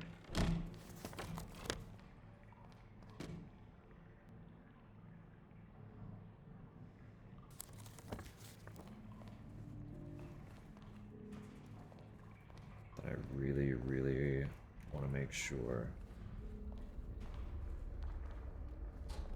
Box is there.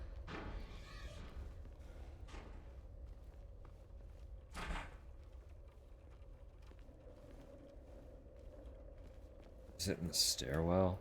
Hang on.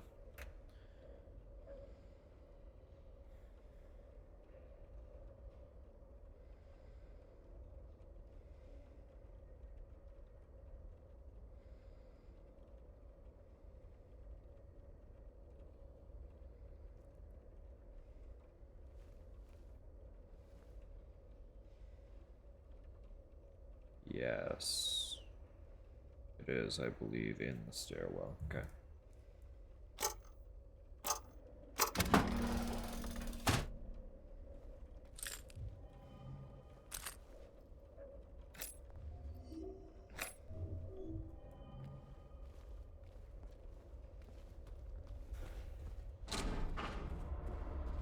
Wait, no, it's...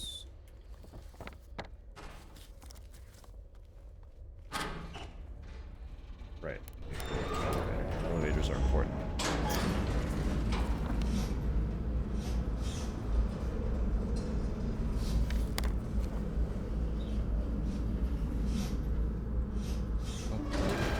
Fuck.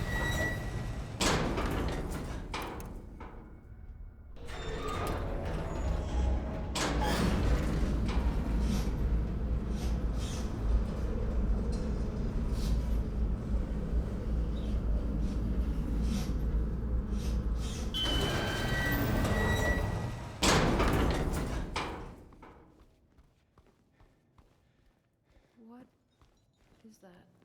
A door. With a lady on it. What's wrong? Let's just get out of here, okay? I'm working on it. Let me get this last memo and then run to the bathroom. What's wrong? I thought you wanted to get out of here. I know. It's just... something doesn't feel right. Come on. It's gonna be fine.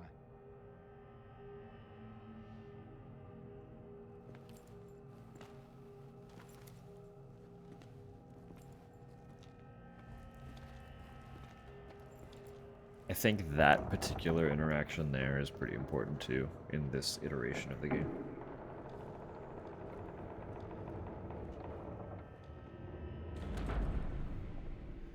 Specifically, the emphasis on grabbing his hand.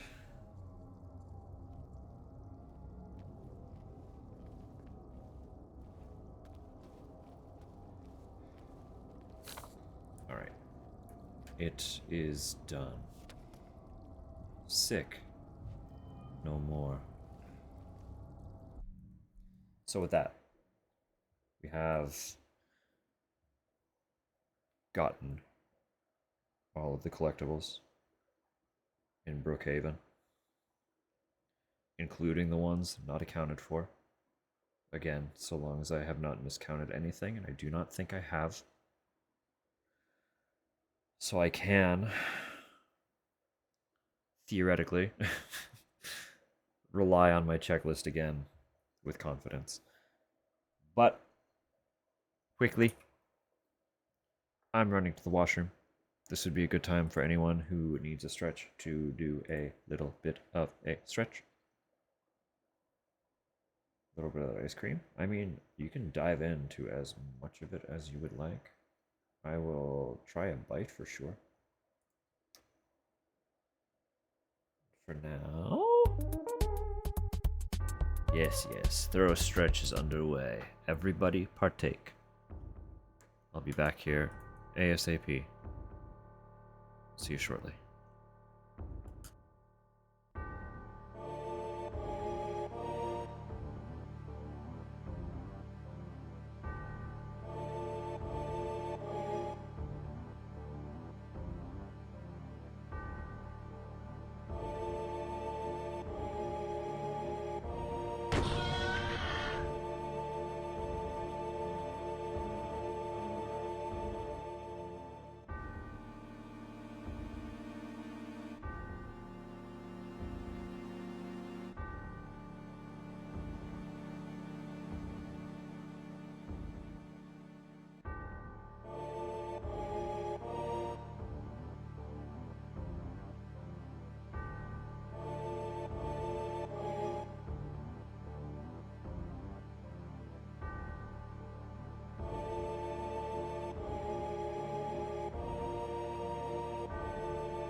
Yeah.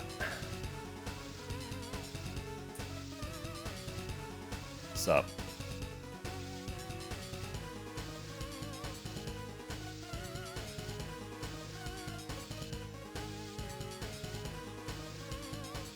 Alright. Water! Yeah.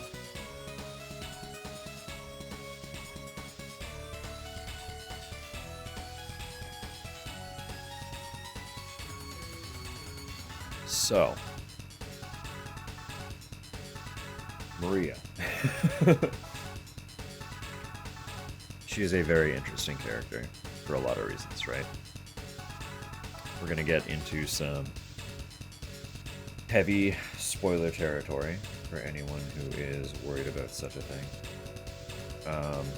in a couple different ways.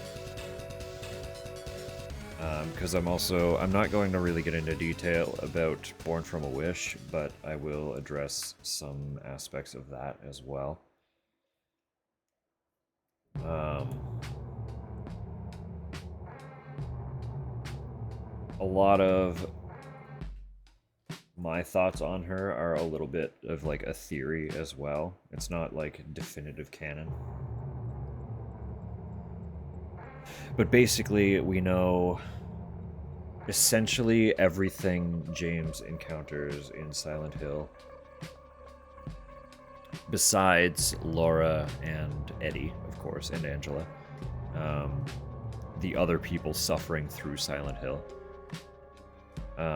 Besides those three characters, everything James encounters is a manifestation crafted by the town, shaped by James' psyche. Right? That's kind of the whole premise, is everything he's experiencing is shaped by his own headspace and delivered to him on a silver platter.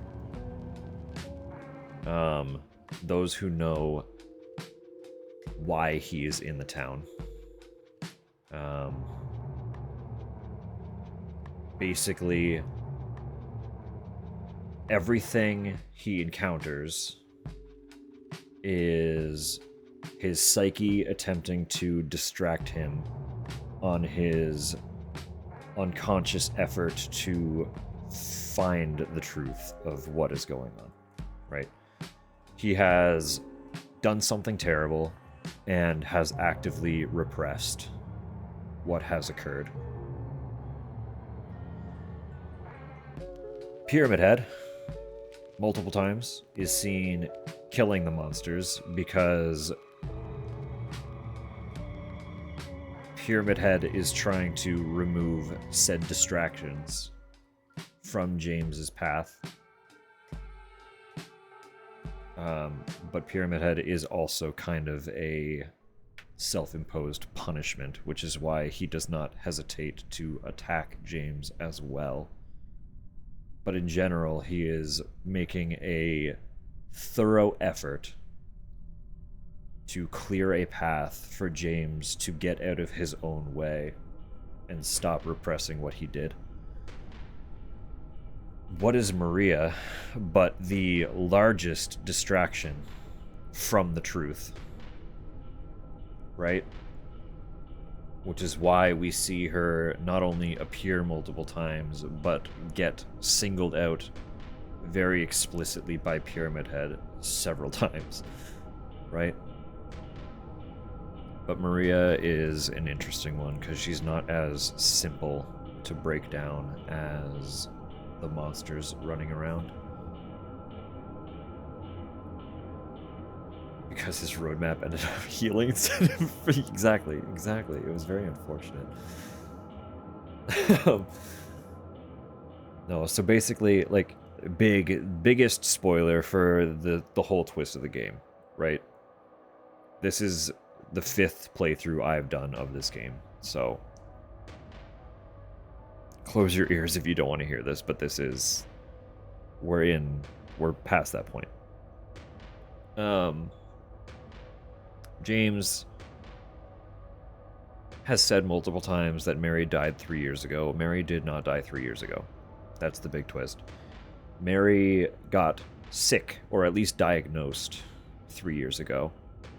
And after committing his atrocity, James's mind kind of half broke, and those two events became intertwined. Her getting sick is seen to him in this state as her death, right? Mary was no longer Mary.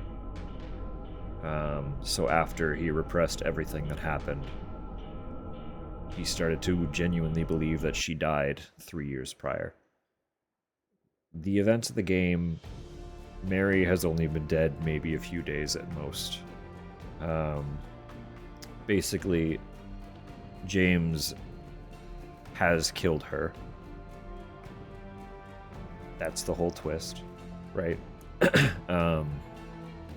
And more or less immediately put her in the back of his car and then made his way to Silent Hill. All the while going into some kind of state of shock, and also the town is just fucking weird for a whole other slew of theories that I will not get into right now.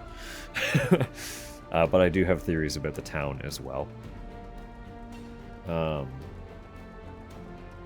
So Maria looks so much like Mary. Partly due to James's desires. But I also think because she's essentially her own person, she's more complex than just James's desires, right? I strongly think that she is a manifestation of the town, drawing from all recollections of what Mary was, and potentially even what Mary desired to some capacity. Because the two of them like to vacation here, right? Like, they had both been in Silent Hill. And I do not think... Like, a lot of people like to say Silent Hill is this big, sentient presence. I do not think it has its own sentience. But I think it absolutely has the capacity to hold on to energies. And Mary's energy would be present, because a lot of large feelings and events happened in that town for her. A bit merrier when they vacationed. It was a proper town when they vacationed, yes. It was not this fog-covered realm of dilapidated mystery. So Maria is interesting because I genuinely think she has manifested into her own presence. She is her own character, and she kind of isn't really sure what to make of that. To some capacity, she's aware of that. To some capacity, she's not. She is a manifestation of the town.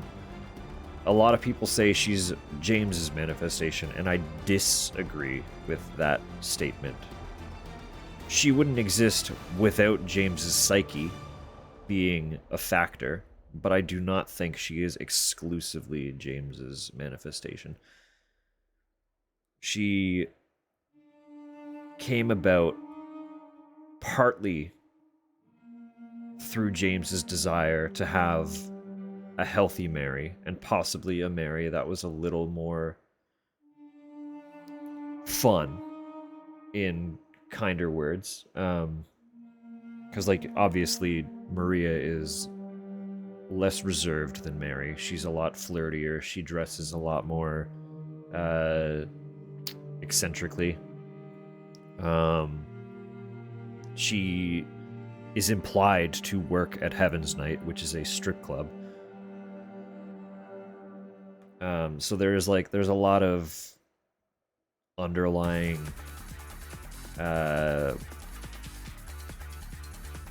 allusions to potentially James desiring Mary to just be a little more out there. And this could be due to a lot of people like to play on things in Silent Hill for James being manifested through like sexual frustration and stuff.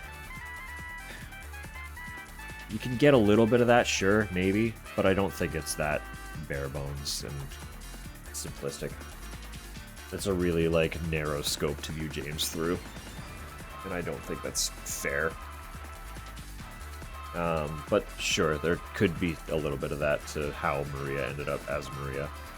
But I think a big thing people overlook is Mary's desire to live playing a large factor into how Maria came about as well. Mary didn't want to die. Like, no one wants to die, right? To find out that you're sick and that you're not going to recover, that would be horribly traumatic. And I do think a very large part of Maria's character and manifestation comes from Mary's own desire to keep living. Right?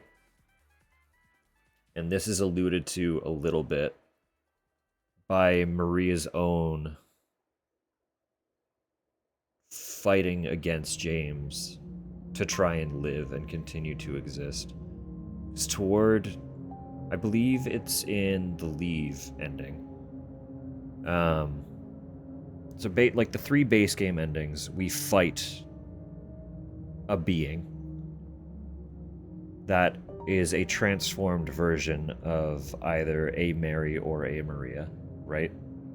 And it's Maria who transforms into the enemy in the Leave ending. And that is because James has accepted what he did and is trying to move on and live the way that Mary has told him that she wants him to continue living, which does mean leaving Maria behind. And Maria is pissed about that, right? Because she also has Mary's desire to live, and she can't continue to exist if James moves on. Because she is kind of there for James, right? But that's a large part of why she keeps coming on to James so hard. Is her own desire to persist. Right?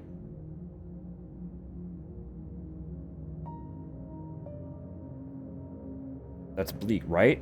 Like, she's a more complicated character than just James was horny and also wants a fun version of Mary. But a lot of people like to paint her in that light. And it's not that simple at all.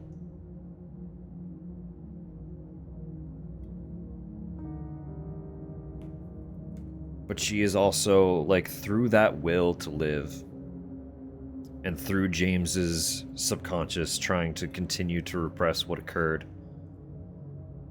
she keeps kind of re-manifesting. Because we're about to encounter the first chase segment, right? In the original, more one-dimensional. I mean, she was more one-dimensional in the original in the same way that all the characters were, though. A lot of this theory, I could have... Like, it wasn't all after the remake. Like, I had a lot of these thoughts before the remake came out. Some of it does come from Born from a Wish as well. Like, you get a little more insight into her character through Born from a Wish. Namely the uncertainty as to who she even is, and her desire to live. That kind of comes from Born from a Wish. So, just had a design idea. Wow. Glad I can inspire. Anyway, I want to continue here. But we're about to encounter the first instance that she dies, right?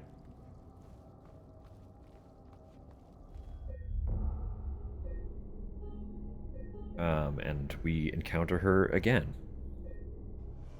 But after that fact, she's starting to act a little bit strange, right? When we find her again in the labyrinth,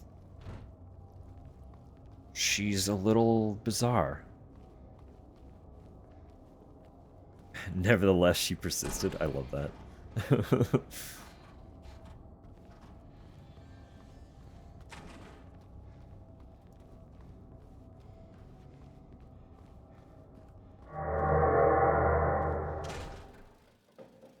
Like, up to this point, we're just like, alright, it's weird that Maria apparently looks like Mary, but she's just a character, right?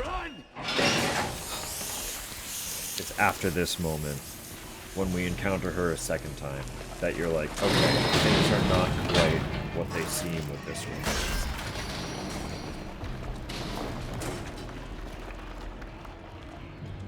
one. I know a lot of people like to try and argue that she's evil as well.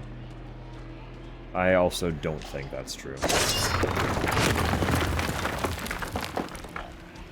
Like, that's not true at all. She really is just There! An elevator! the personification of the desire Come on, hurry! to live.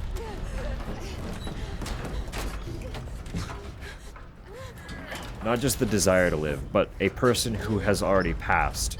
A manifestation of a dead person's desire to persist. Right?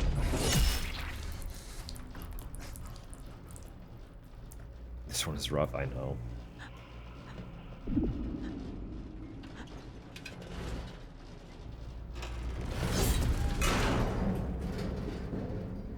I know.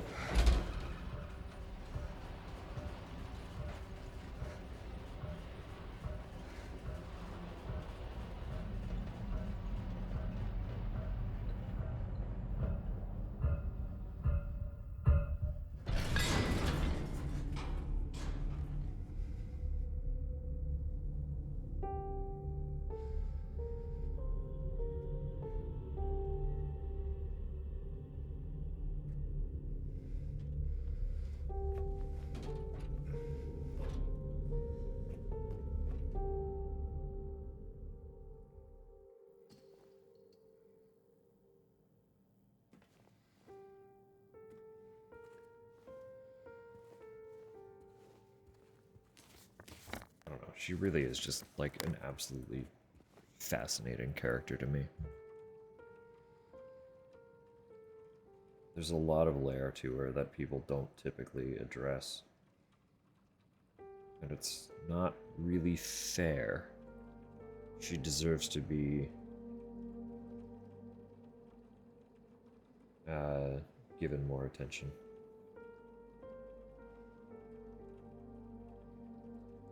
Sorry, I am just looking at where the next glimpse is. There are only 4 things to collect. She becomes her own person after the end titles. I would hope so. But unfortunately, I think her outcome is also a little bit bleak.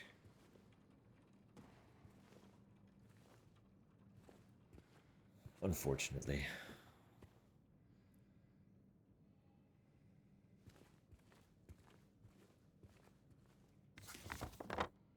That's it too, yeah. Whatever, like, it's been stated numerous times that none of the endings are specifically canon. They're all kind of canon, based on what you get.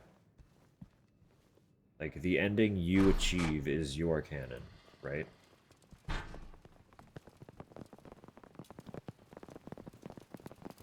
Laura? Laura is an actual little girl. She's an orphan. And she did genuinely...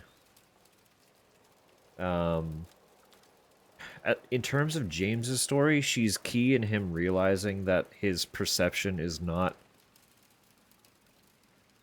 accurate.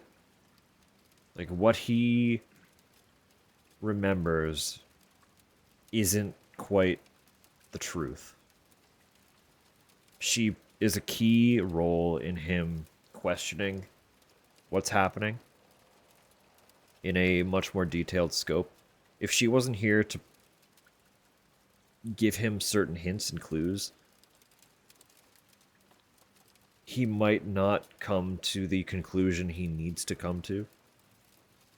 But that's not necessarily her purpose. That's the role she serves in his story. But the baseline for her is mostly just she met Mary in the hospital that Mary was receiving treatment in. They became friends. Mary very genuinely wanted to adopt her, because again, she's orphaned. If you recall, after we got out of the apartments, she insults James, and then James calls her rude and asks if her parents ever taught her manners, and her whole posture immediately drops, right? The second he is like, haven't your parents? She's immediately just like, mood completely dead. All of the light drains out of her eyes in that interaction, and then she leaves.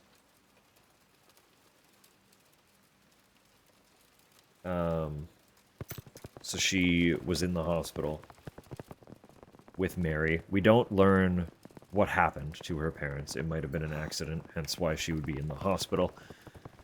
The hospital might have been connected to an orphanage. I don't know what the story there is explicitly. But she is actually just here looking for Mary, because Mary got sent home. In her time home, James killed her. And now Laura believes that she might have come to Silent Hill because she talked a lot about Silent Hill. So Laura is literally just looking for Mary, just like we are. But because Laura is innocent, the town isn't manifesting anything hostile toward her. So she can just, like, kind of roam free. There's nothing of actual substantial danger here for her, while we have to deal with a bunch of horrific monsters and shit trying to destroy us. She can just kind of wander. Which is why she gets around so easily, while we are struggling the whole time. She's innocent. There's nothing here for her.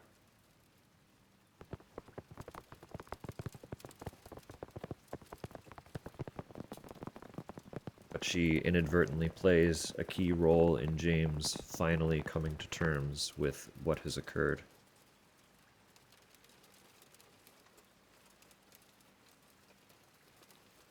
No, that's Silent Hill 3, KJ. That is a different character.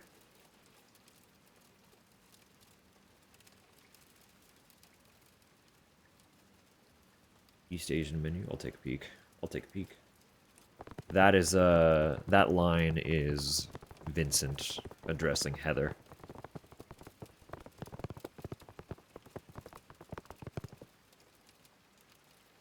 The closest thing to that is she gets adopted by Barry. That would be the best outcome for everyone involved, I think. No, the closest is in the hospital when James finally catches up to her. And keeps talking about how it's dangerous. She's just kind of like, dangerous how? Like, what? What's here? What monsters? Like, what are you talking about? Katsu Sando would go hard. Red Curry Bao as well. That'd be nice. Oh, yeah, that does sound good. I'm gonna read this. The potential for this illness exists in all people, and under the right circumstances, any man or woman would be driven, like him, to the other side. The other side, perhaps, may not be the best way to phrase it. After all, there is no wall between here and there. It lies on the borders where reality and unreality intersect. It is a place both close and distant. Some say it isn't even an illness. I cannot agree with them. I'm a doctor, not a philosopher or even a psychiatrist, unlike the director. But sometimes I have to ask myself this question. It's true that to us, his imaginings are nothing but the inventions of a busy mind, but to him, there simply is no other reality. Furthermore, he is happy there. So why, I ask myself, why in the name of healing him must we drag him painfully into the world of our own reality? Of course, have a lovely night, KJ. Thank you for hanging out.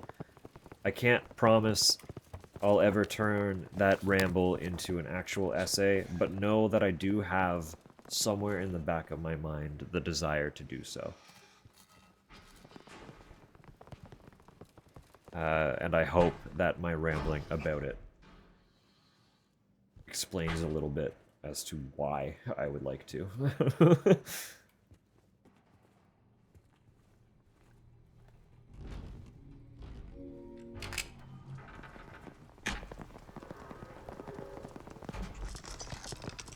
Alright, there's not a significant number of things to collect out here. There are 4 items in South Vale Otherworld. We have 2 memos, 1 glimpse, 1 photo.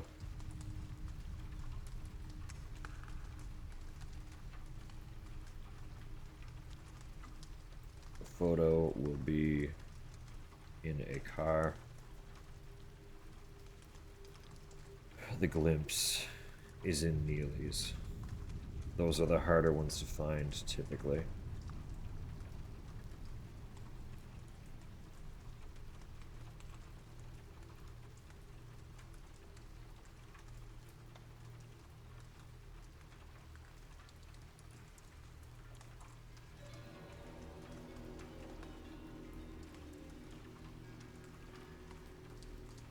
And one of the memos is literally required to pick up for the story to continue. So this should be a quick section. I am, of course, going to scrounge around for ammo and stuff as much as I can. There's stuff like this. Hey, y'all.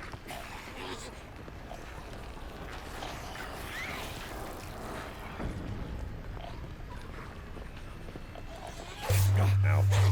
Ow. Can I open this fucking thing? I just want to look. Can we fucking not? Jesus. I just want to look at the... Open. Thank you.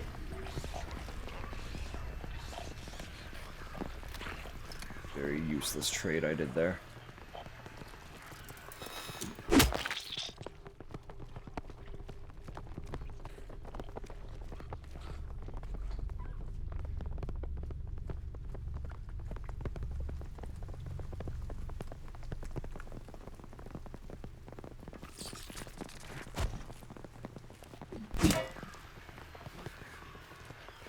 She's, Maria. She's another character that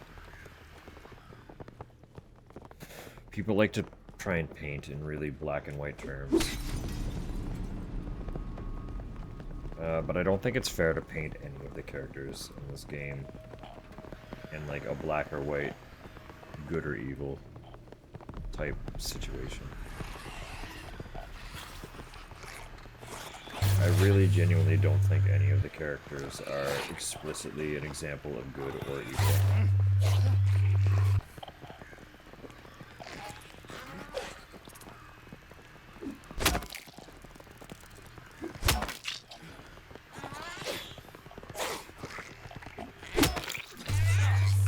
Even Eddie.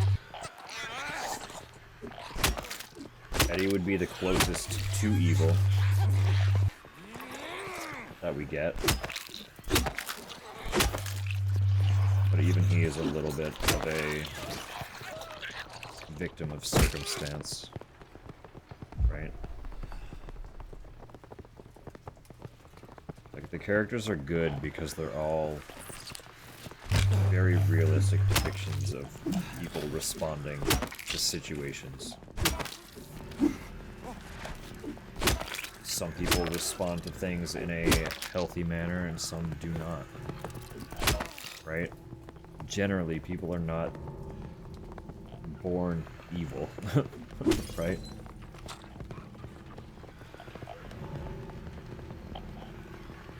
They experience things and then choose not great ways to cope with those things. And that's kind of what paints them as evil. I was. Born evil? Well.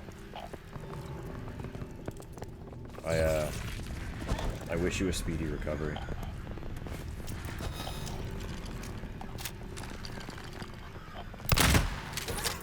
Fighting everyone and embezzling money.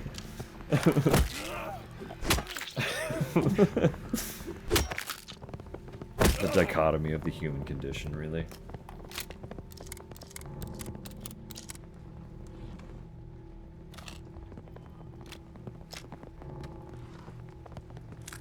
Or I guess the dichotomy of the goblin condition in this case.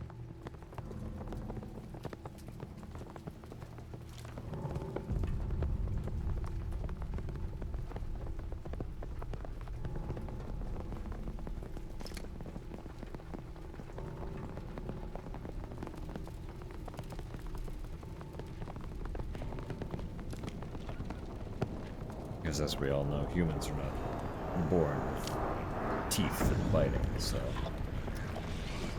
it wouldn't be as effective.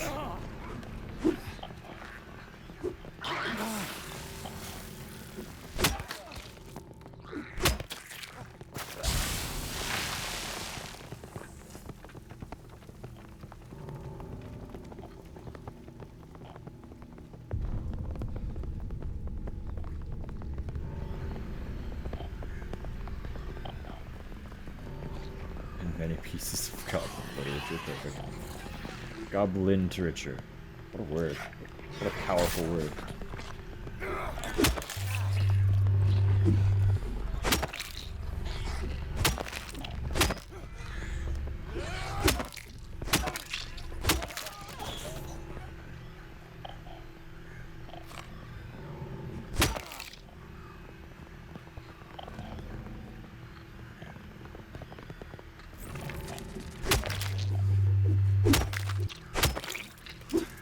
Hello?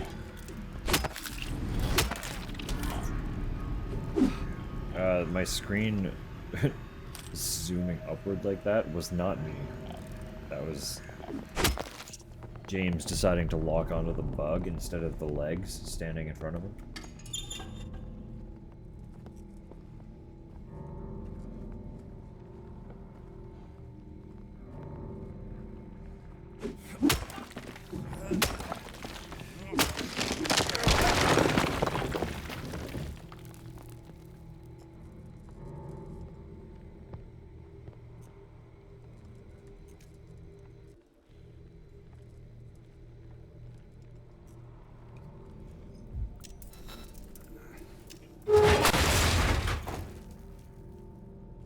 That's why I was double checking stuff.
bug, but...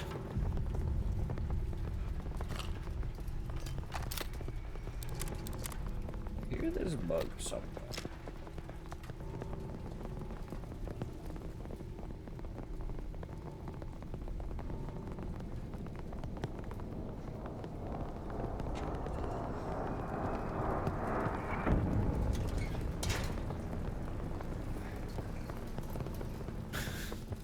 Collected bug? No. Just a very bitey bug.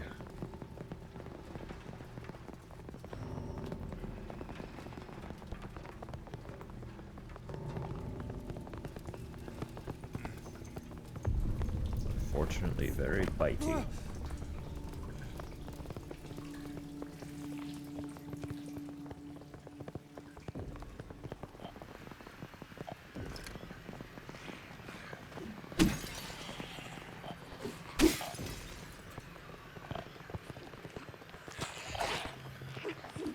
Rude, rude, rude.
Either of these.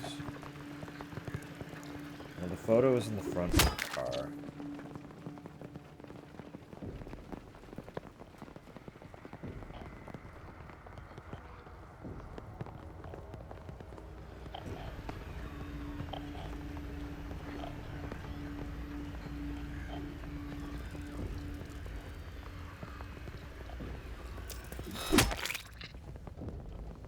Bog. What's on the other side?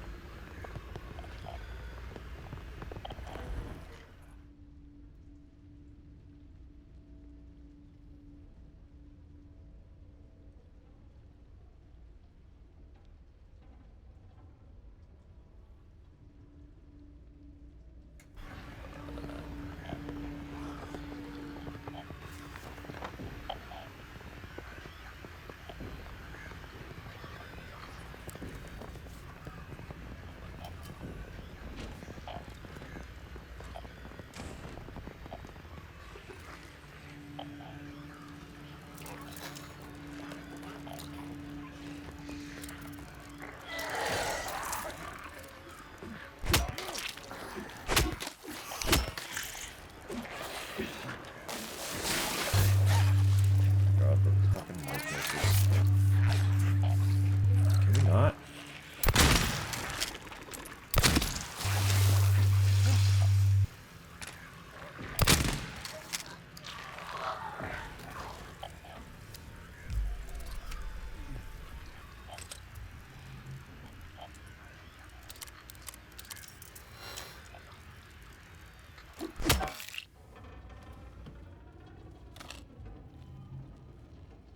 I'm playing too poorly tonight for y'all to be attacking me.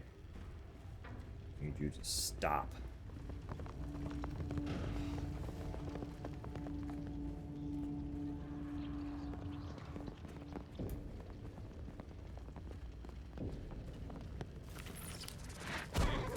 Legs.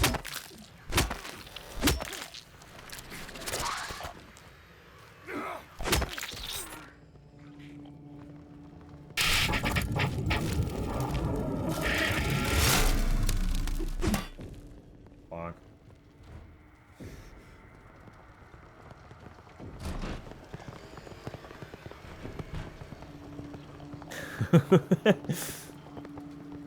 Exactly.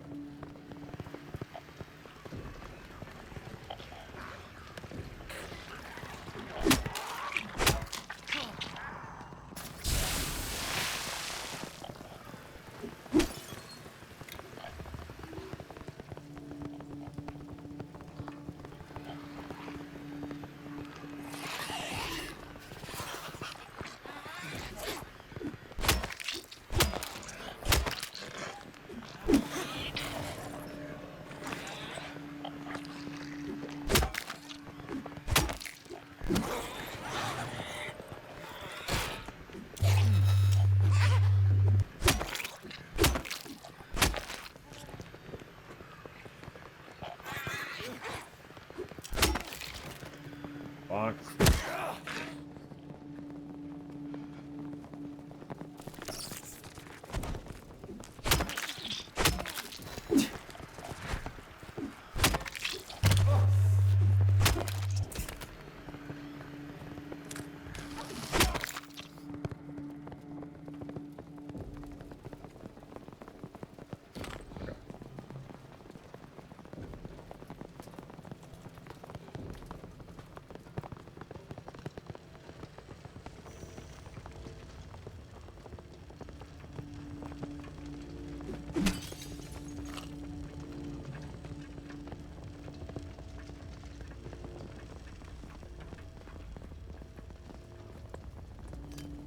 The sound of the fucking neon lights crackling in the rain.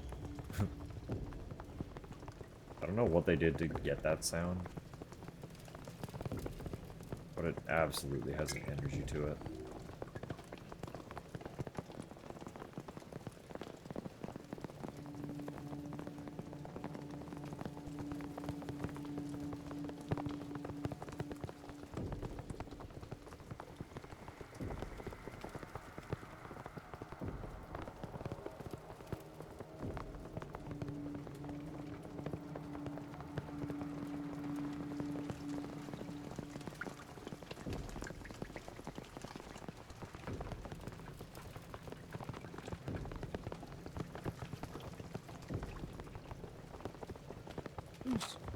Ammo, please.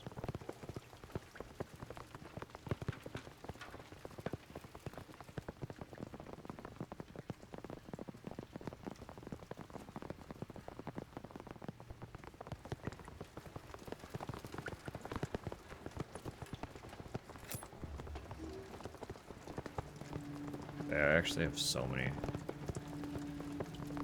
50 ASMR YouTubers tapping the mic. Oh, ugh, ugh, yeah, not for me.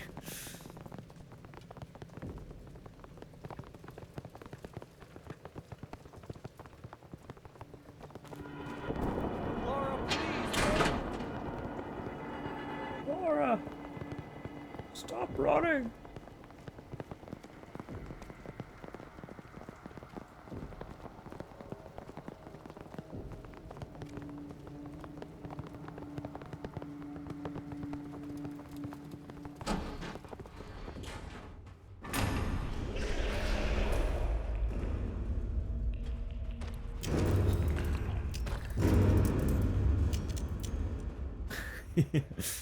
Why are you running?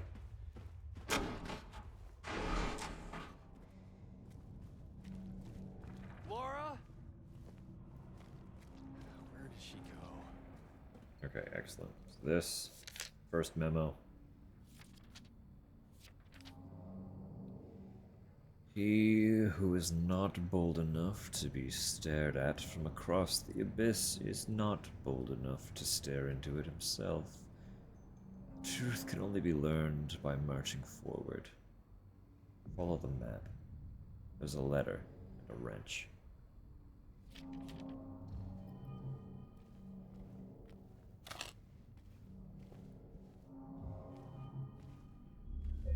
There's a letter and a wrench.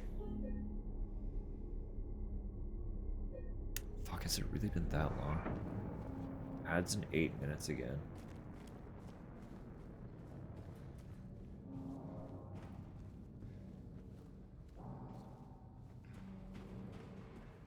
feel like I haven't done anything since the last ad break. I'm so sorry.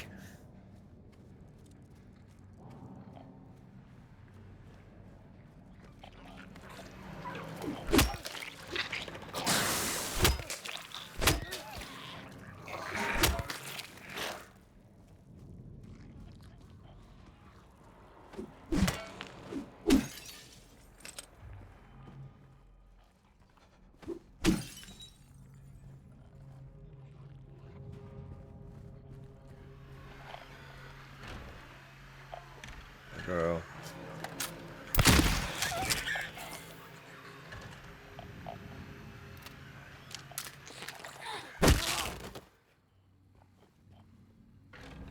Here to feel less alone in this world? Hey, absolutely fair. If I can help anyone with that, I'm more than happy to do so. I'm just playing silly video games. If it means folks feel like they've got company, then that's absolutely a win in my book.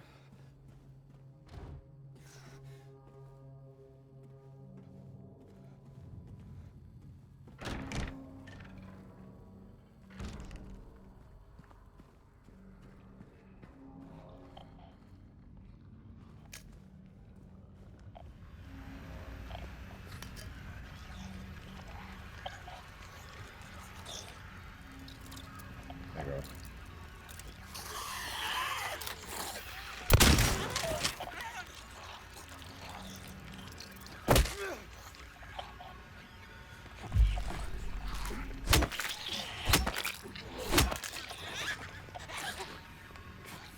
Don't even know who the other is. No, of course.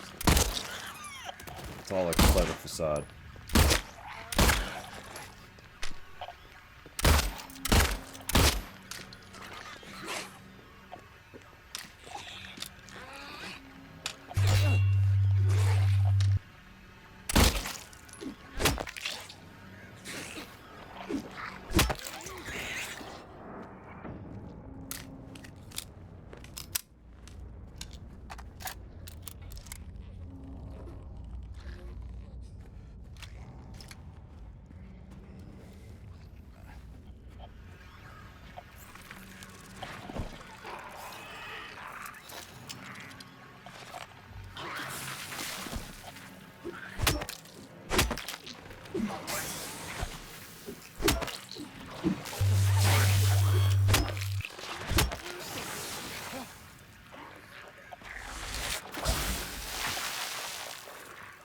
Gross.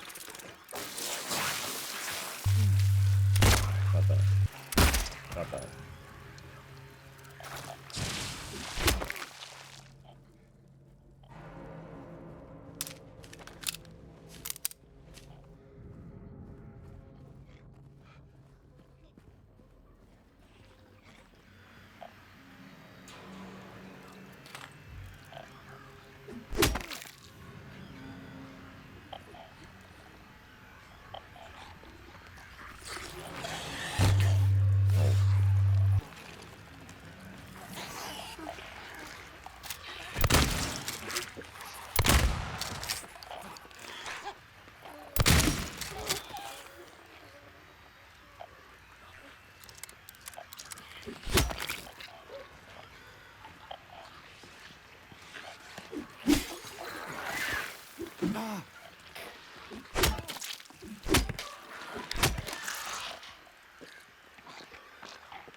That's what it is.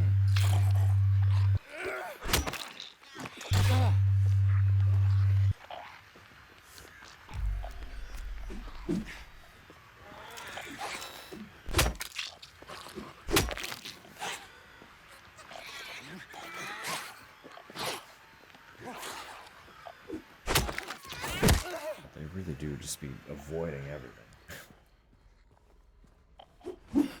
Nurses are fucking strong. I always forget just how strong they are. Like, enough time goes by between subsequent playthroughs that they really genuinely catch me off guard each time.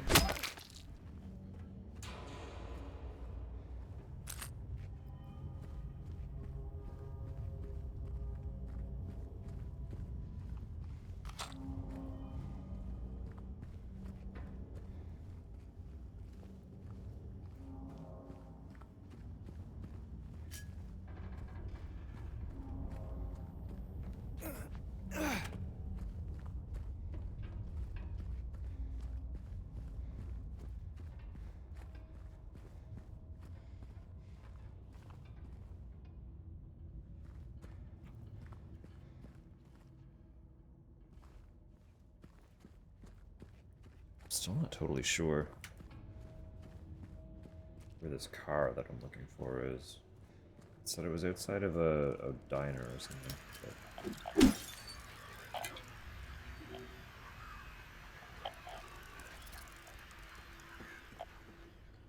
Legs. Oh no.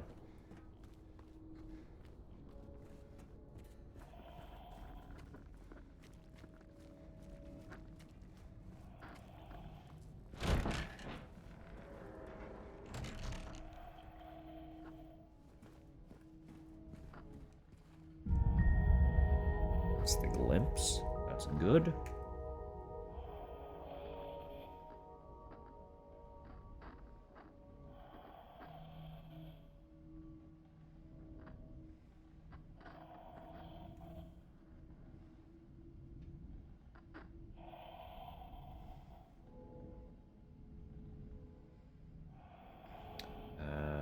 Okay.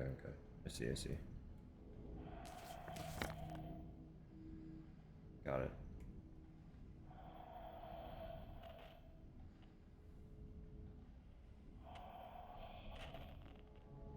I think for tonight we're gonna get into the prison. That'll be where we stop. So we're getting close. We're getting really close to that now.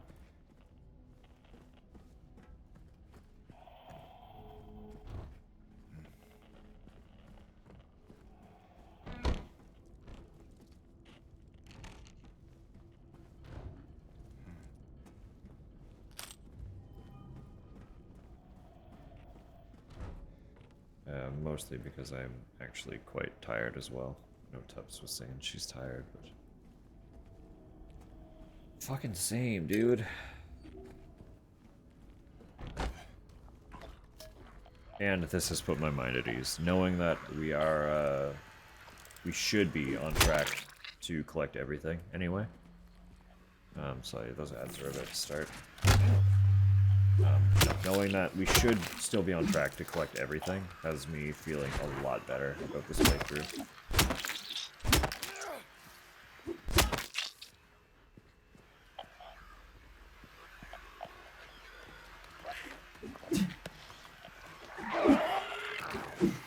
Come on, James. It's right there. Come on, James. Good job.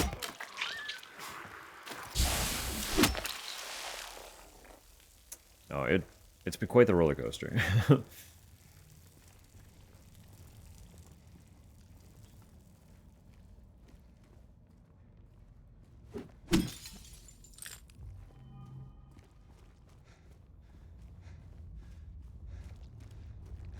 I will finish that thought once ads are concluded, but it has very much been quite the roller coaster.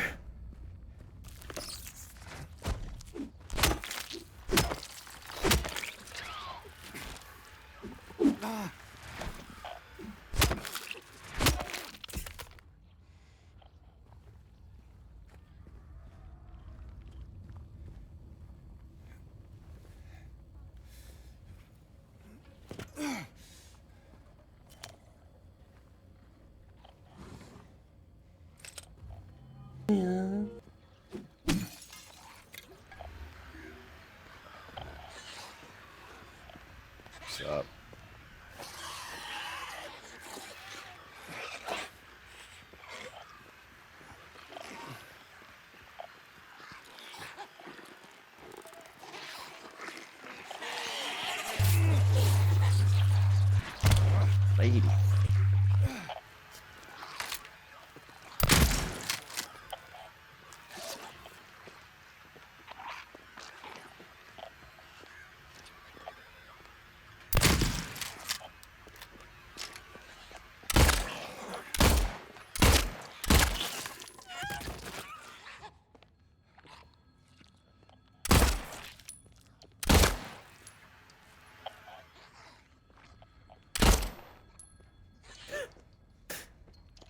very good.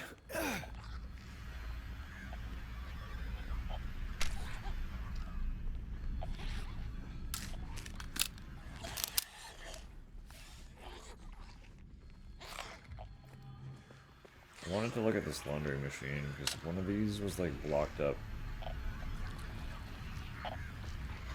with bloody fabric in the non-spooky South Vale. I wanted to see if there was like any continuity to that or reason for that. But I think it was just a spooky creepy, because it's something that you get to examine. Like, I shouldn't have clicked this yet. I'm sorry, ads are done another 20 seconds. It's my bad, it was autopilot. Hello?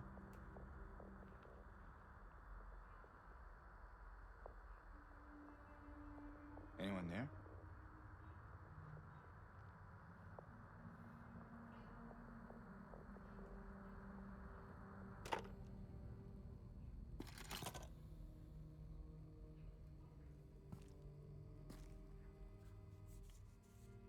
The letter.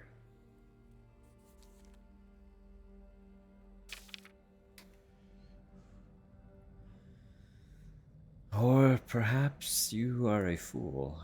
The truth usually betrays people. You should know. The key is in the park. The feet of the praying woman.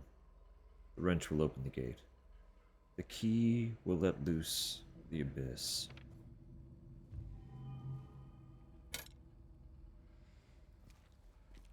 Oh, I was saying,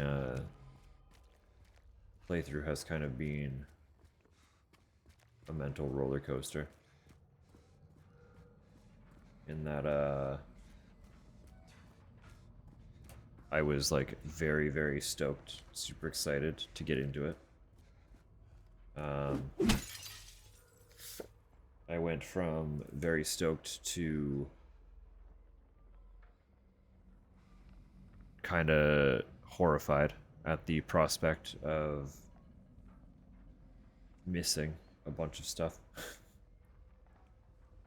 Yeah. I'm also trying a new thing for the YouTube thumbnails. I think that would be a screenshot I can work with. No.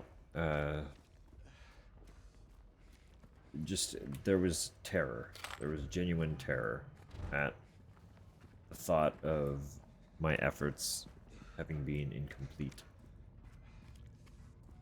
And now I am very excited to get to the end of this playthrough. Very, very excited to achieve things, you know?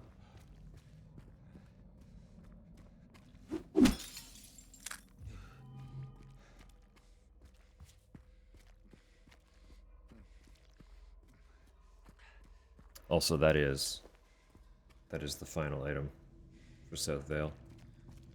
There will be one item in the Historical Society, a singular item. Remember we found the old one on the wall behind the tarp in the regular world? Wow. This is where it is now.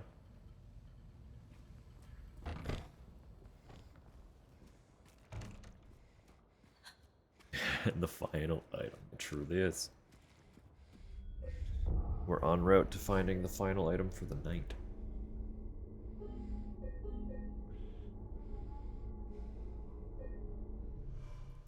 And then Friday. Friday we'll start the prison.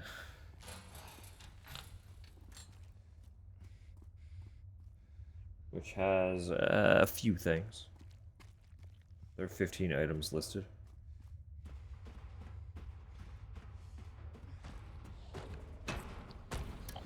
Hey, pal.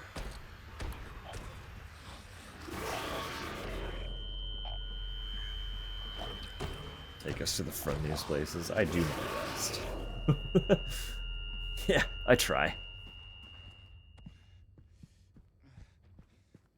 Only the best for my lovely viewers.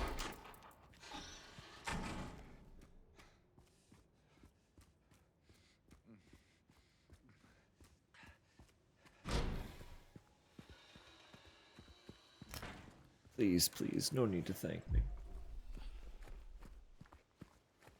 I do it out of the goodness of my heart.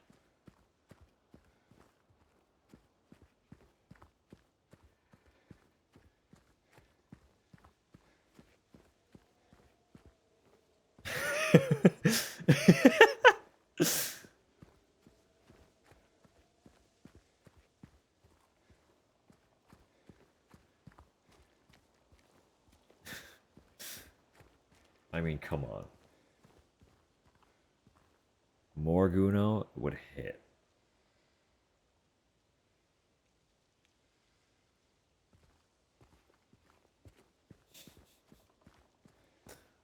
It would be such a vibe.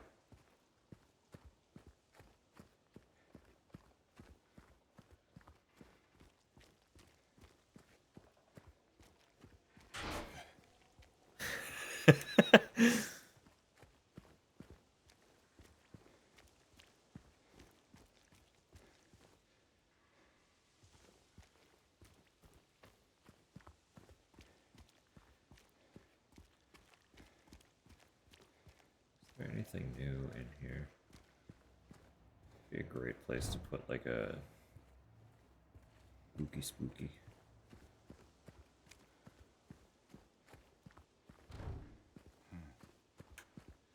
Hmm.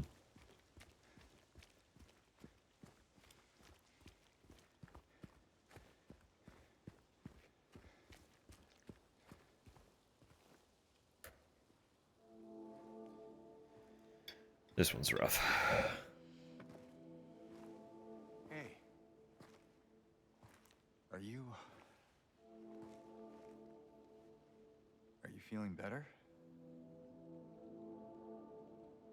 This place is different from what I remember. I guess things never really stay the same, do they?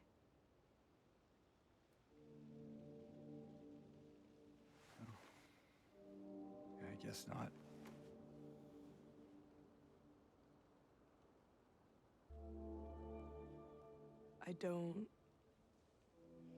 I don't think she's here anymore, James. Who? My mama?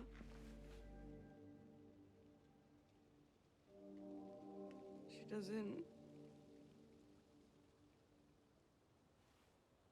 doesn't want to see me anymore. Why would you think that?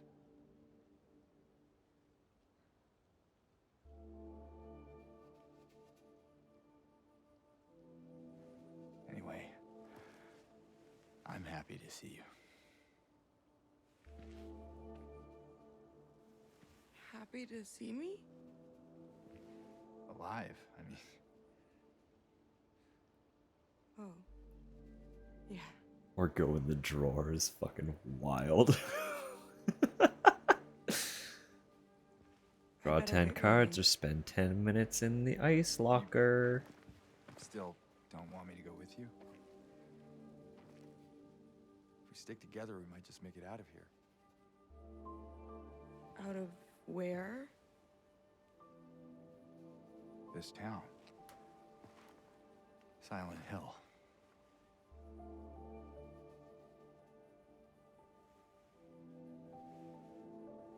No, it's fine. Okay. Oh, you didn't happen to see a little girl around here, did you?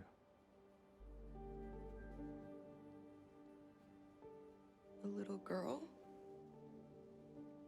Yeah, Angela? Are you all right? Cheryl's my little girl. Angela? No, Just as tired as I am. please.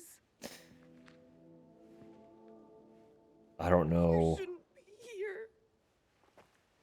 if the breadth of all of my exhaustion could ever equate to what Angela feels.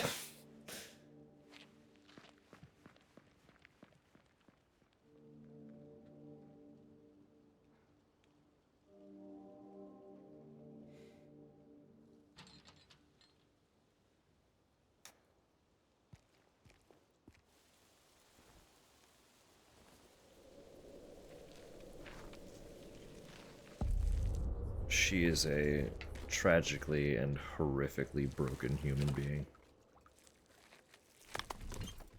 In a fundamental way that I hope none of us ever have a comprehension of.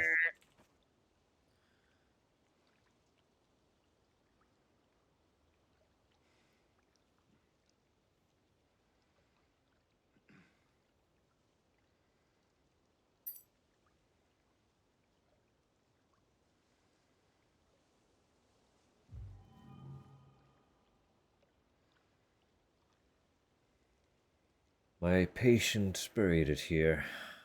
I knew, but did nothing. It made me uneasy to have such a thing near. I wasn't looking for the truth, I was looking for tranquility. I also saw that thing.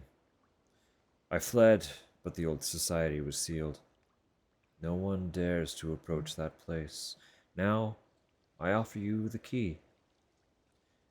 If you still do not wish to stop, James, I pray to the Lord to have mercy on your eternal soul.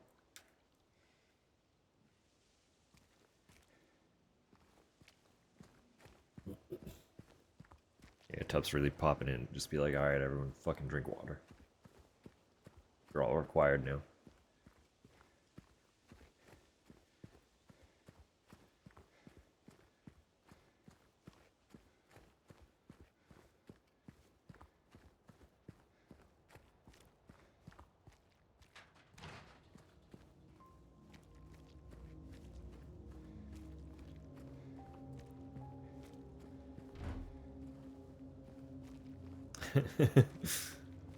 As she does, as she does.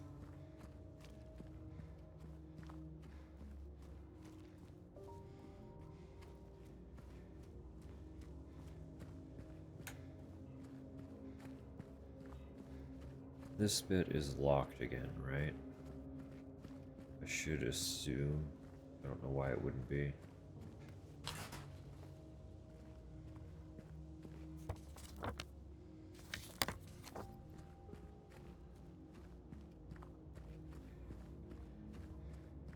Right, and there is also this cheeky Easter egg here.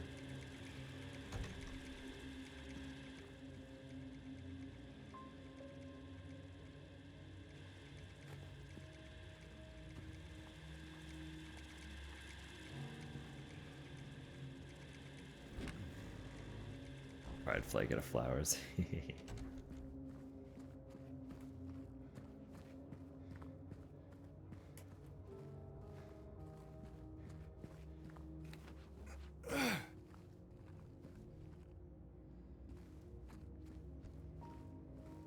The all-encompassing. Big pride.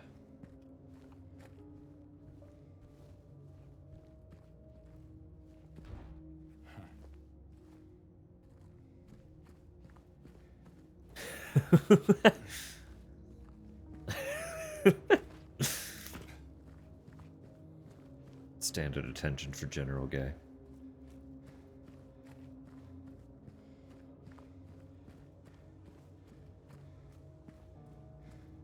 Is that my spy name?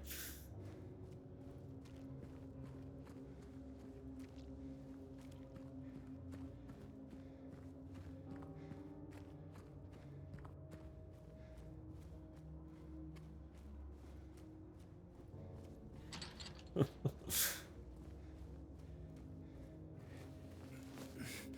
feel like you can do this puzzle during this segment.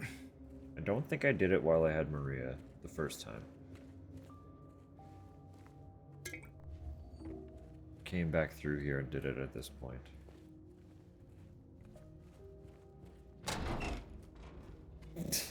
Tupper.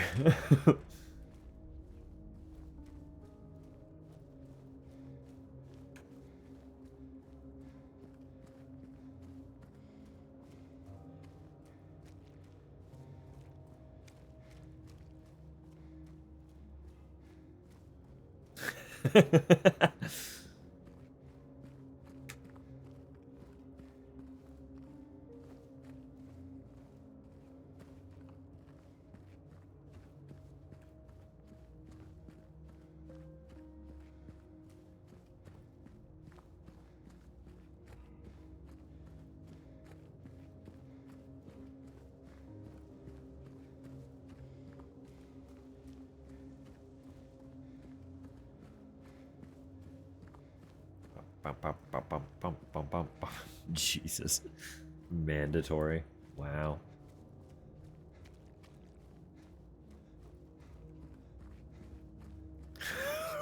Let me have hands. What a line. Who allowed me to type things? How could this be?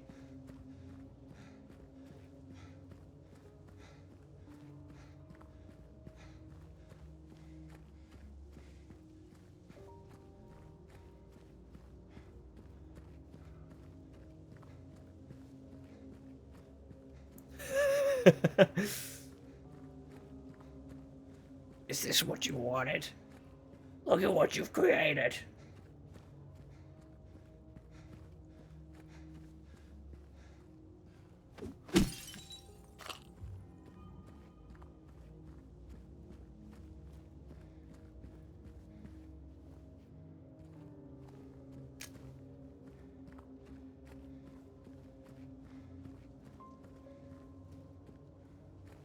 It's true. It's true, they can't contain you. They have no right.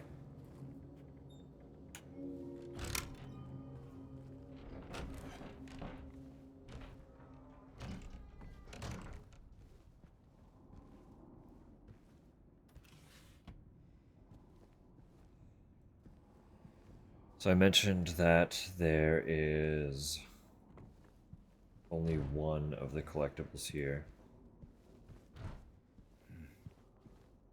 And that is true, but there is also one other important element here as well.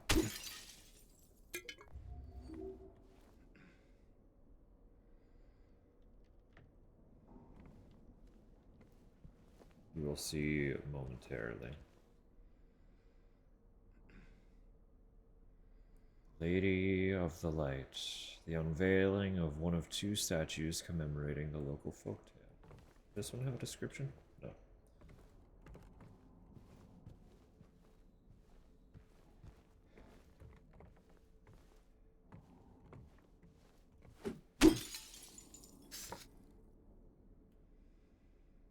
The new clock! Yeah.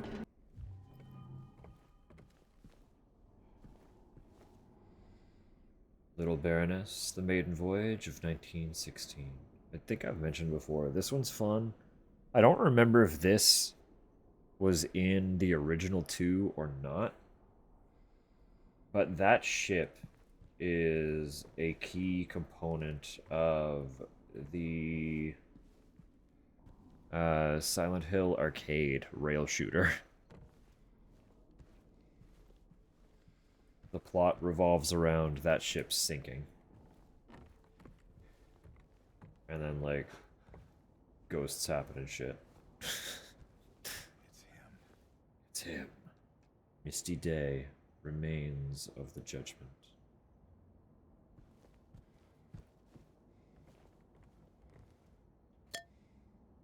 This here is a required item for our ending. So I do believe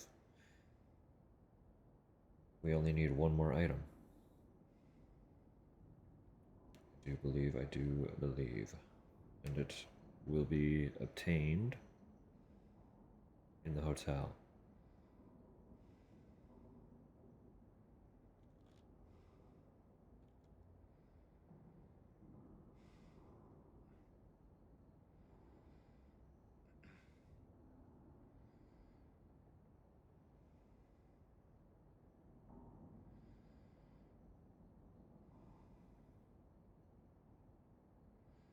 God, we're getting so close.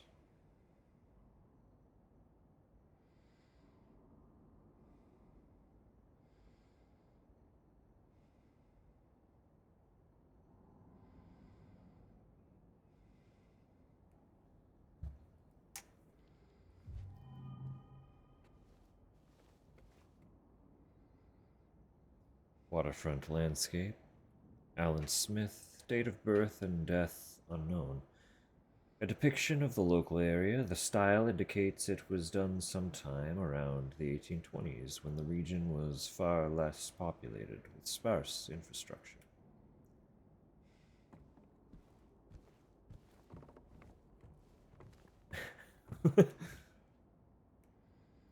This buildup is crazy.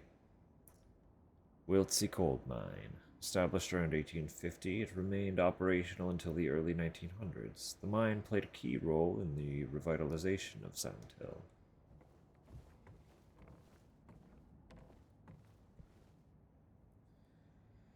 Brookhaven Hospital, 1880. The hospital was built in response to a great plague that followed a wave of immigration to the area. Originally, it was little more than a shack, but has since expanded into a fully fledged medical establishment. Name scratched over, illegible. Former director of Brookhaven Hospital.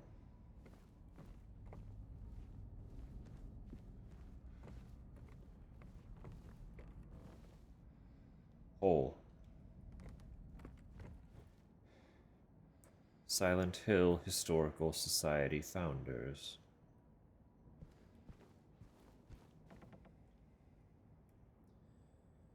Among the local legends is that of the Lady of the Light.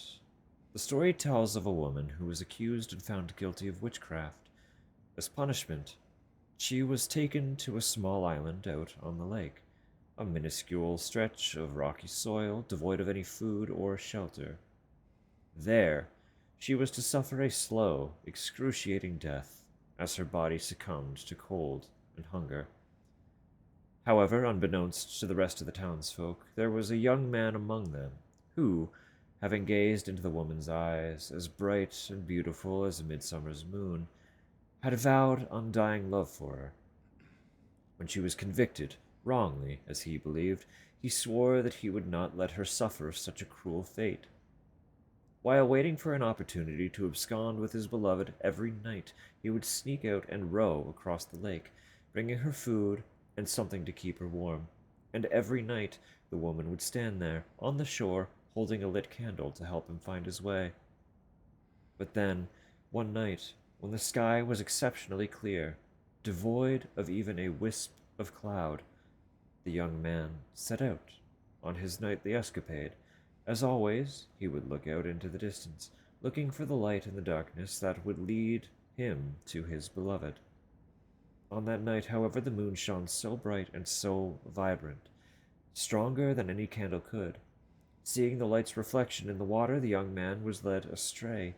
He rowed and rowed and rowed, following the reflected light, hoping against hope he could reach it. He did not care for his aching arms or the shortness of his breath, utterly mesmerized by the illusory light. When his boat tipped over, the man was so exhausted from rowing, so weakened were his arms, that he was not able to swim to shore. Thus, he succumbed to a watery grave. Although left alone, the woman on the island never lost hope. She kept coming out at night and kept lighting the candle. The legend says that those looking for true love can still see the lady's light out on the lake, shining to bring her beloved home. While the story is clearly meant as a metaphor and a cautionary tale, it is to a certain extent rooted in reality, as the area has indeed seen its share of religious persecution, such as that of reading us a bedtime story. It has that vibe, doesn't it? It really, really does. Notice that was the same story that Maria told us earlier. However, Maria's version, the night was not so clear. It was, in fact, stormy enough that the lady's candle blew out, so there was no guiding light.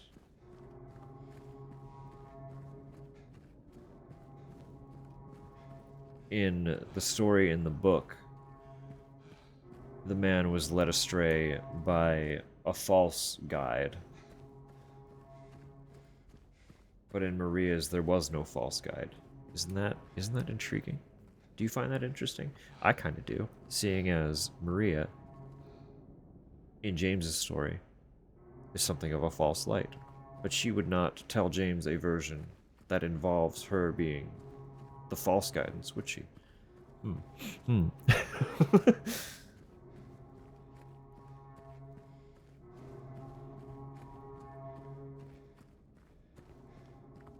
Anyway, you can speculate on that all you want, but I think that is kind of the the general implication of that small change in a very similar story.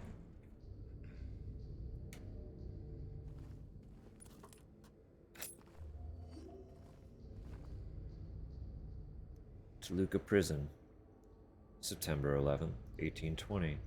Prisoner number C221.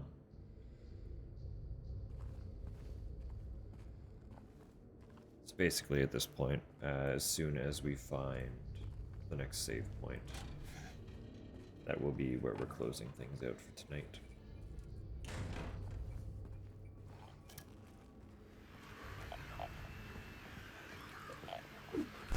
The lady died screaming, the story ends. Good night, little fucklings. Yeah.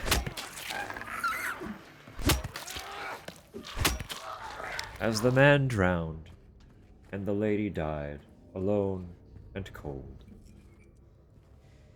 the story ends. Anyway, farewell, good night.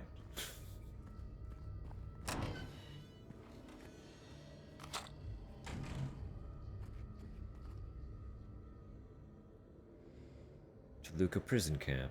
Built in 1862, the camp was used to house prisoners during the American Civil War, converted into Toluca Prison in 1866.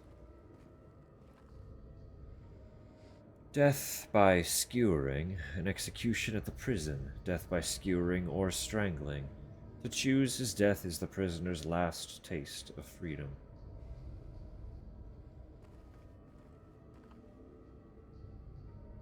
Crimson and white, banquet for the gods.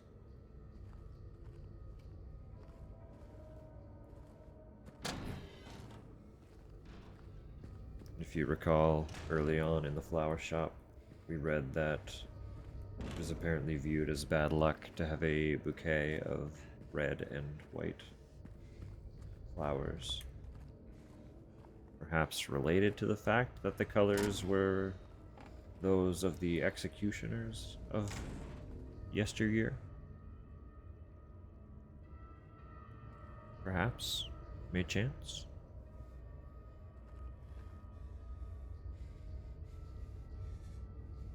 Let's go, buddy. Get in there. Whee!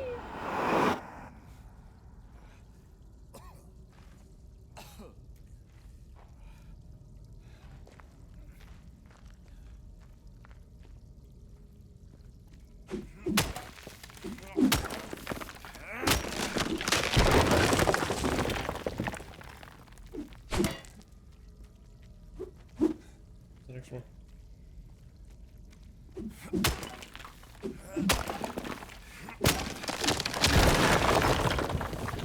the way out. Okay.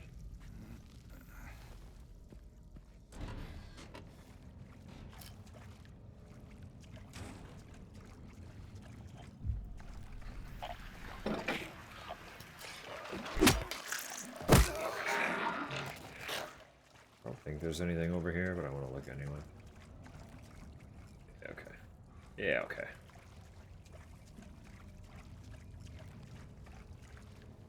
This door also does nothing.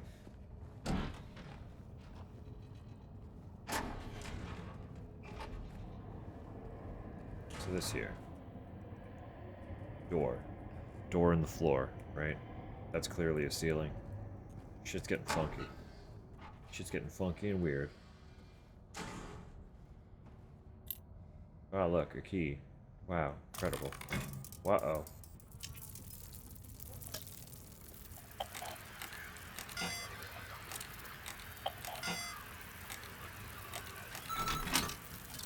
Nice.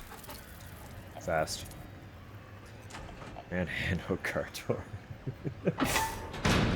I fucking love that story.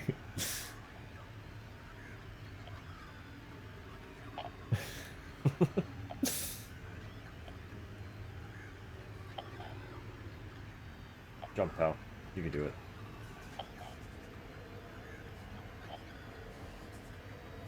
Ah!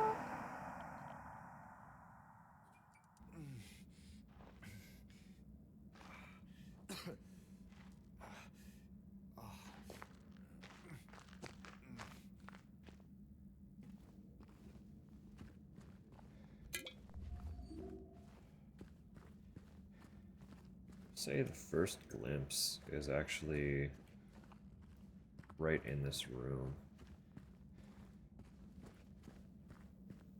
If I do recall correct, I just don't remember where it is. Here we go.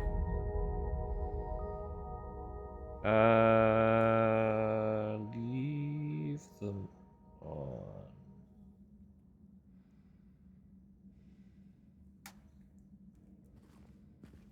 I might get like a micro snack after my shower.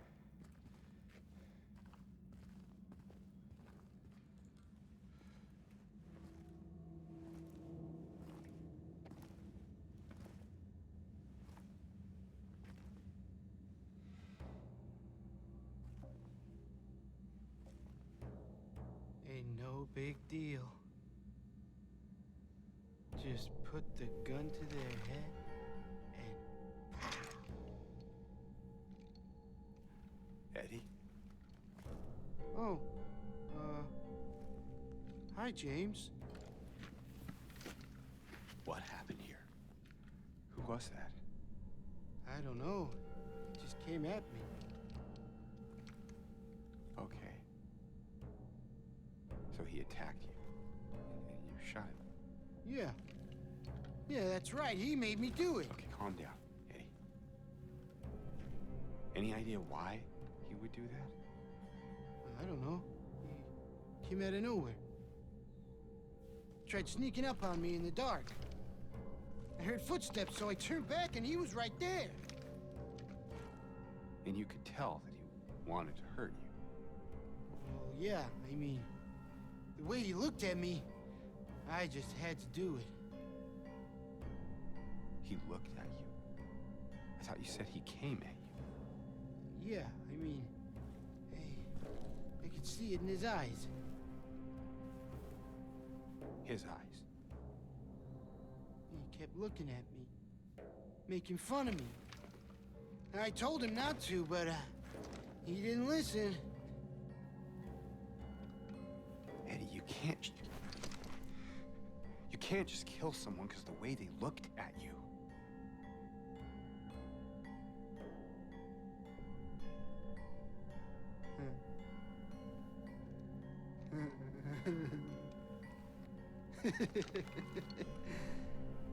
You should see your face, James.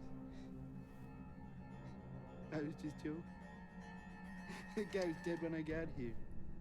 I got you, didn't I? The glasses. Well, Stay on, Leon. I better get going. Wait. You're gonna go out there alone? Yeah.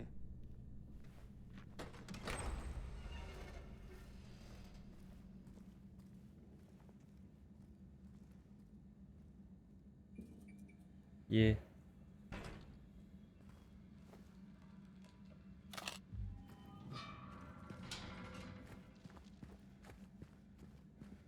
You're gonna go out there alone? Yeah. Yeah.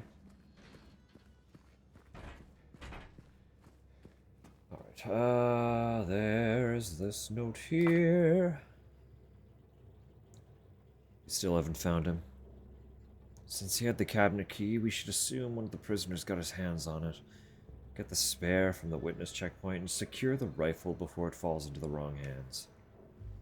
I didn't mean to do that. I wanted to flip it. Yeah. That's fine. Gun cabinet note added.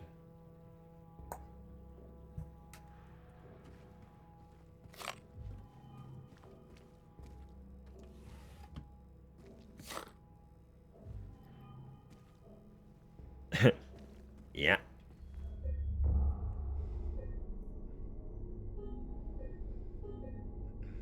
This save point marks the ending. Oh, the ending. Oh, it's over. Ah, jeez. Till next. Oh, actually, I gotta get this map first. Alright, we'll resave. Oh, the ending. This save. This one. This save. Not the other one. This save marks the end. The end for tonight. I don't know what this bit is right now. Yeah. Yeah. So, nice save, thanks. A couple of these here, you know. Boom.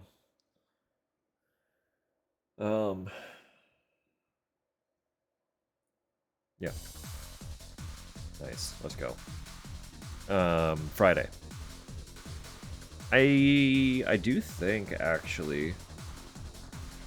Well, there's still quite a bit. Depending on how long it takes us to get through the prison. Music punched you in the face, I'm sorry. No, depending on how long it takes us to get through the prison, we might, maybe, be able to finish Friday? Depends on how long we go. I don't want to promise that. Even if we don't finish Friday, we will absolutely finish Saturday. And if it rolls into Saturday, we'll probably also be able to start the last playthrough Saturday. Because I highly doubt finishing this playthrough, if it rolls into Saturday, will take the entire Saturday stream. That's extremely unlikely. So.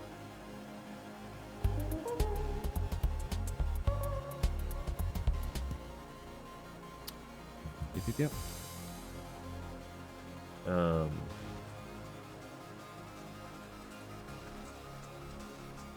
There was more I wanted to say, but the brain is so shot tonight that I really just keep blanking out on everything, honestly. Head is not great. Head's not great right now. We're doing our best, but we're failing slightly. I'll be real.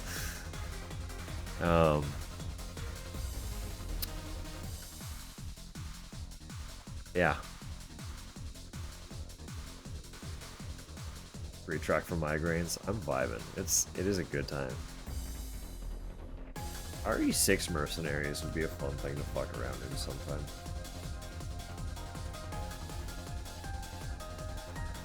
Anyway, I guess that's it.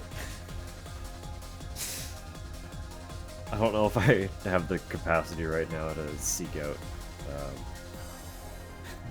a good raid target, so I apologize for that. But I do really need to get ready for bed and try to sleep through whatever the fuck is going on, because it's been a little rough all day. But I had to get an answer as to whether or not we were still on track for the collectibles or not, and I've got that answer, so I'm content. We're good. Leave him on, because I might have a tiny snack after I shower. Yeah.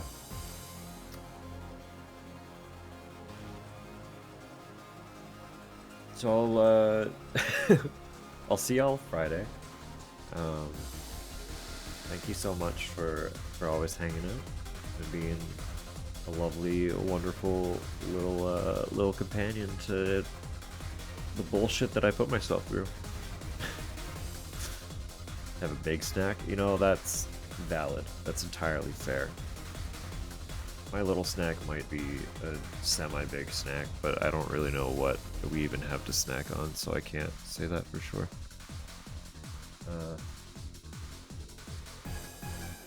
I'm sure I'll find something good and fun. So, yeah. Tupper, go to bed. Everyone, I hope you have the most wonderful of nights. the loveliest of days. Naturally, I streamed today, so I probably won't be streaming again tomorrow.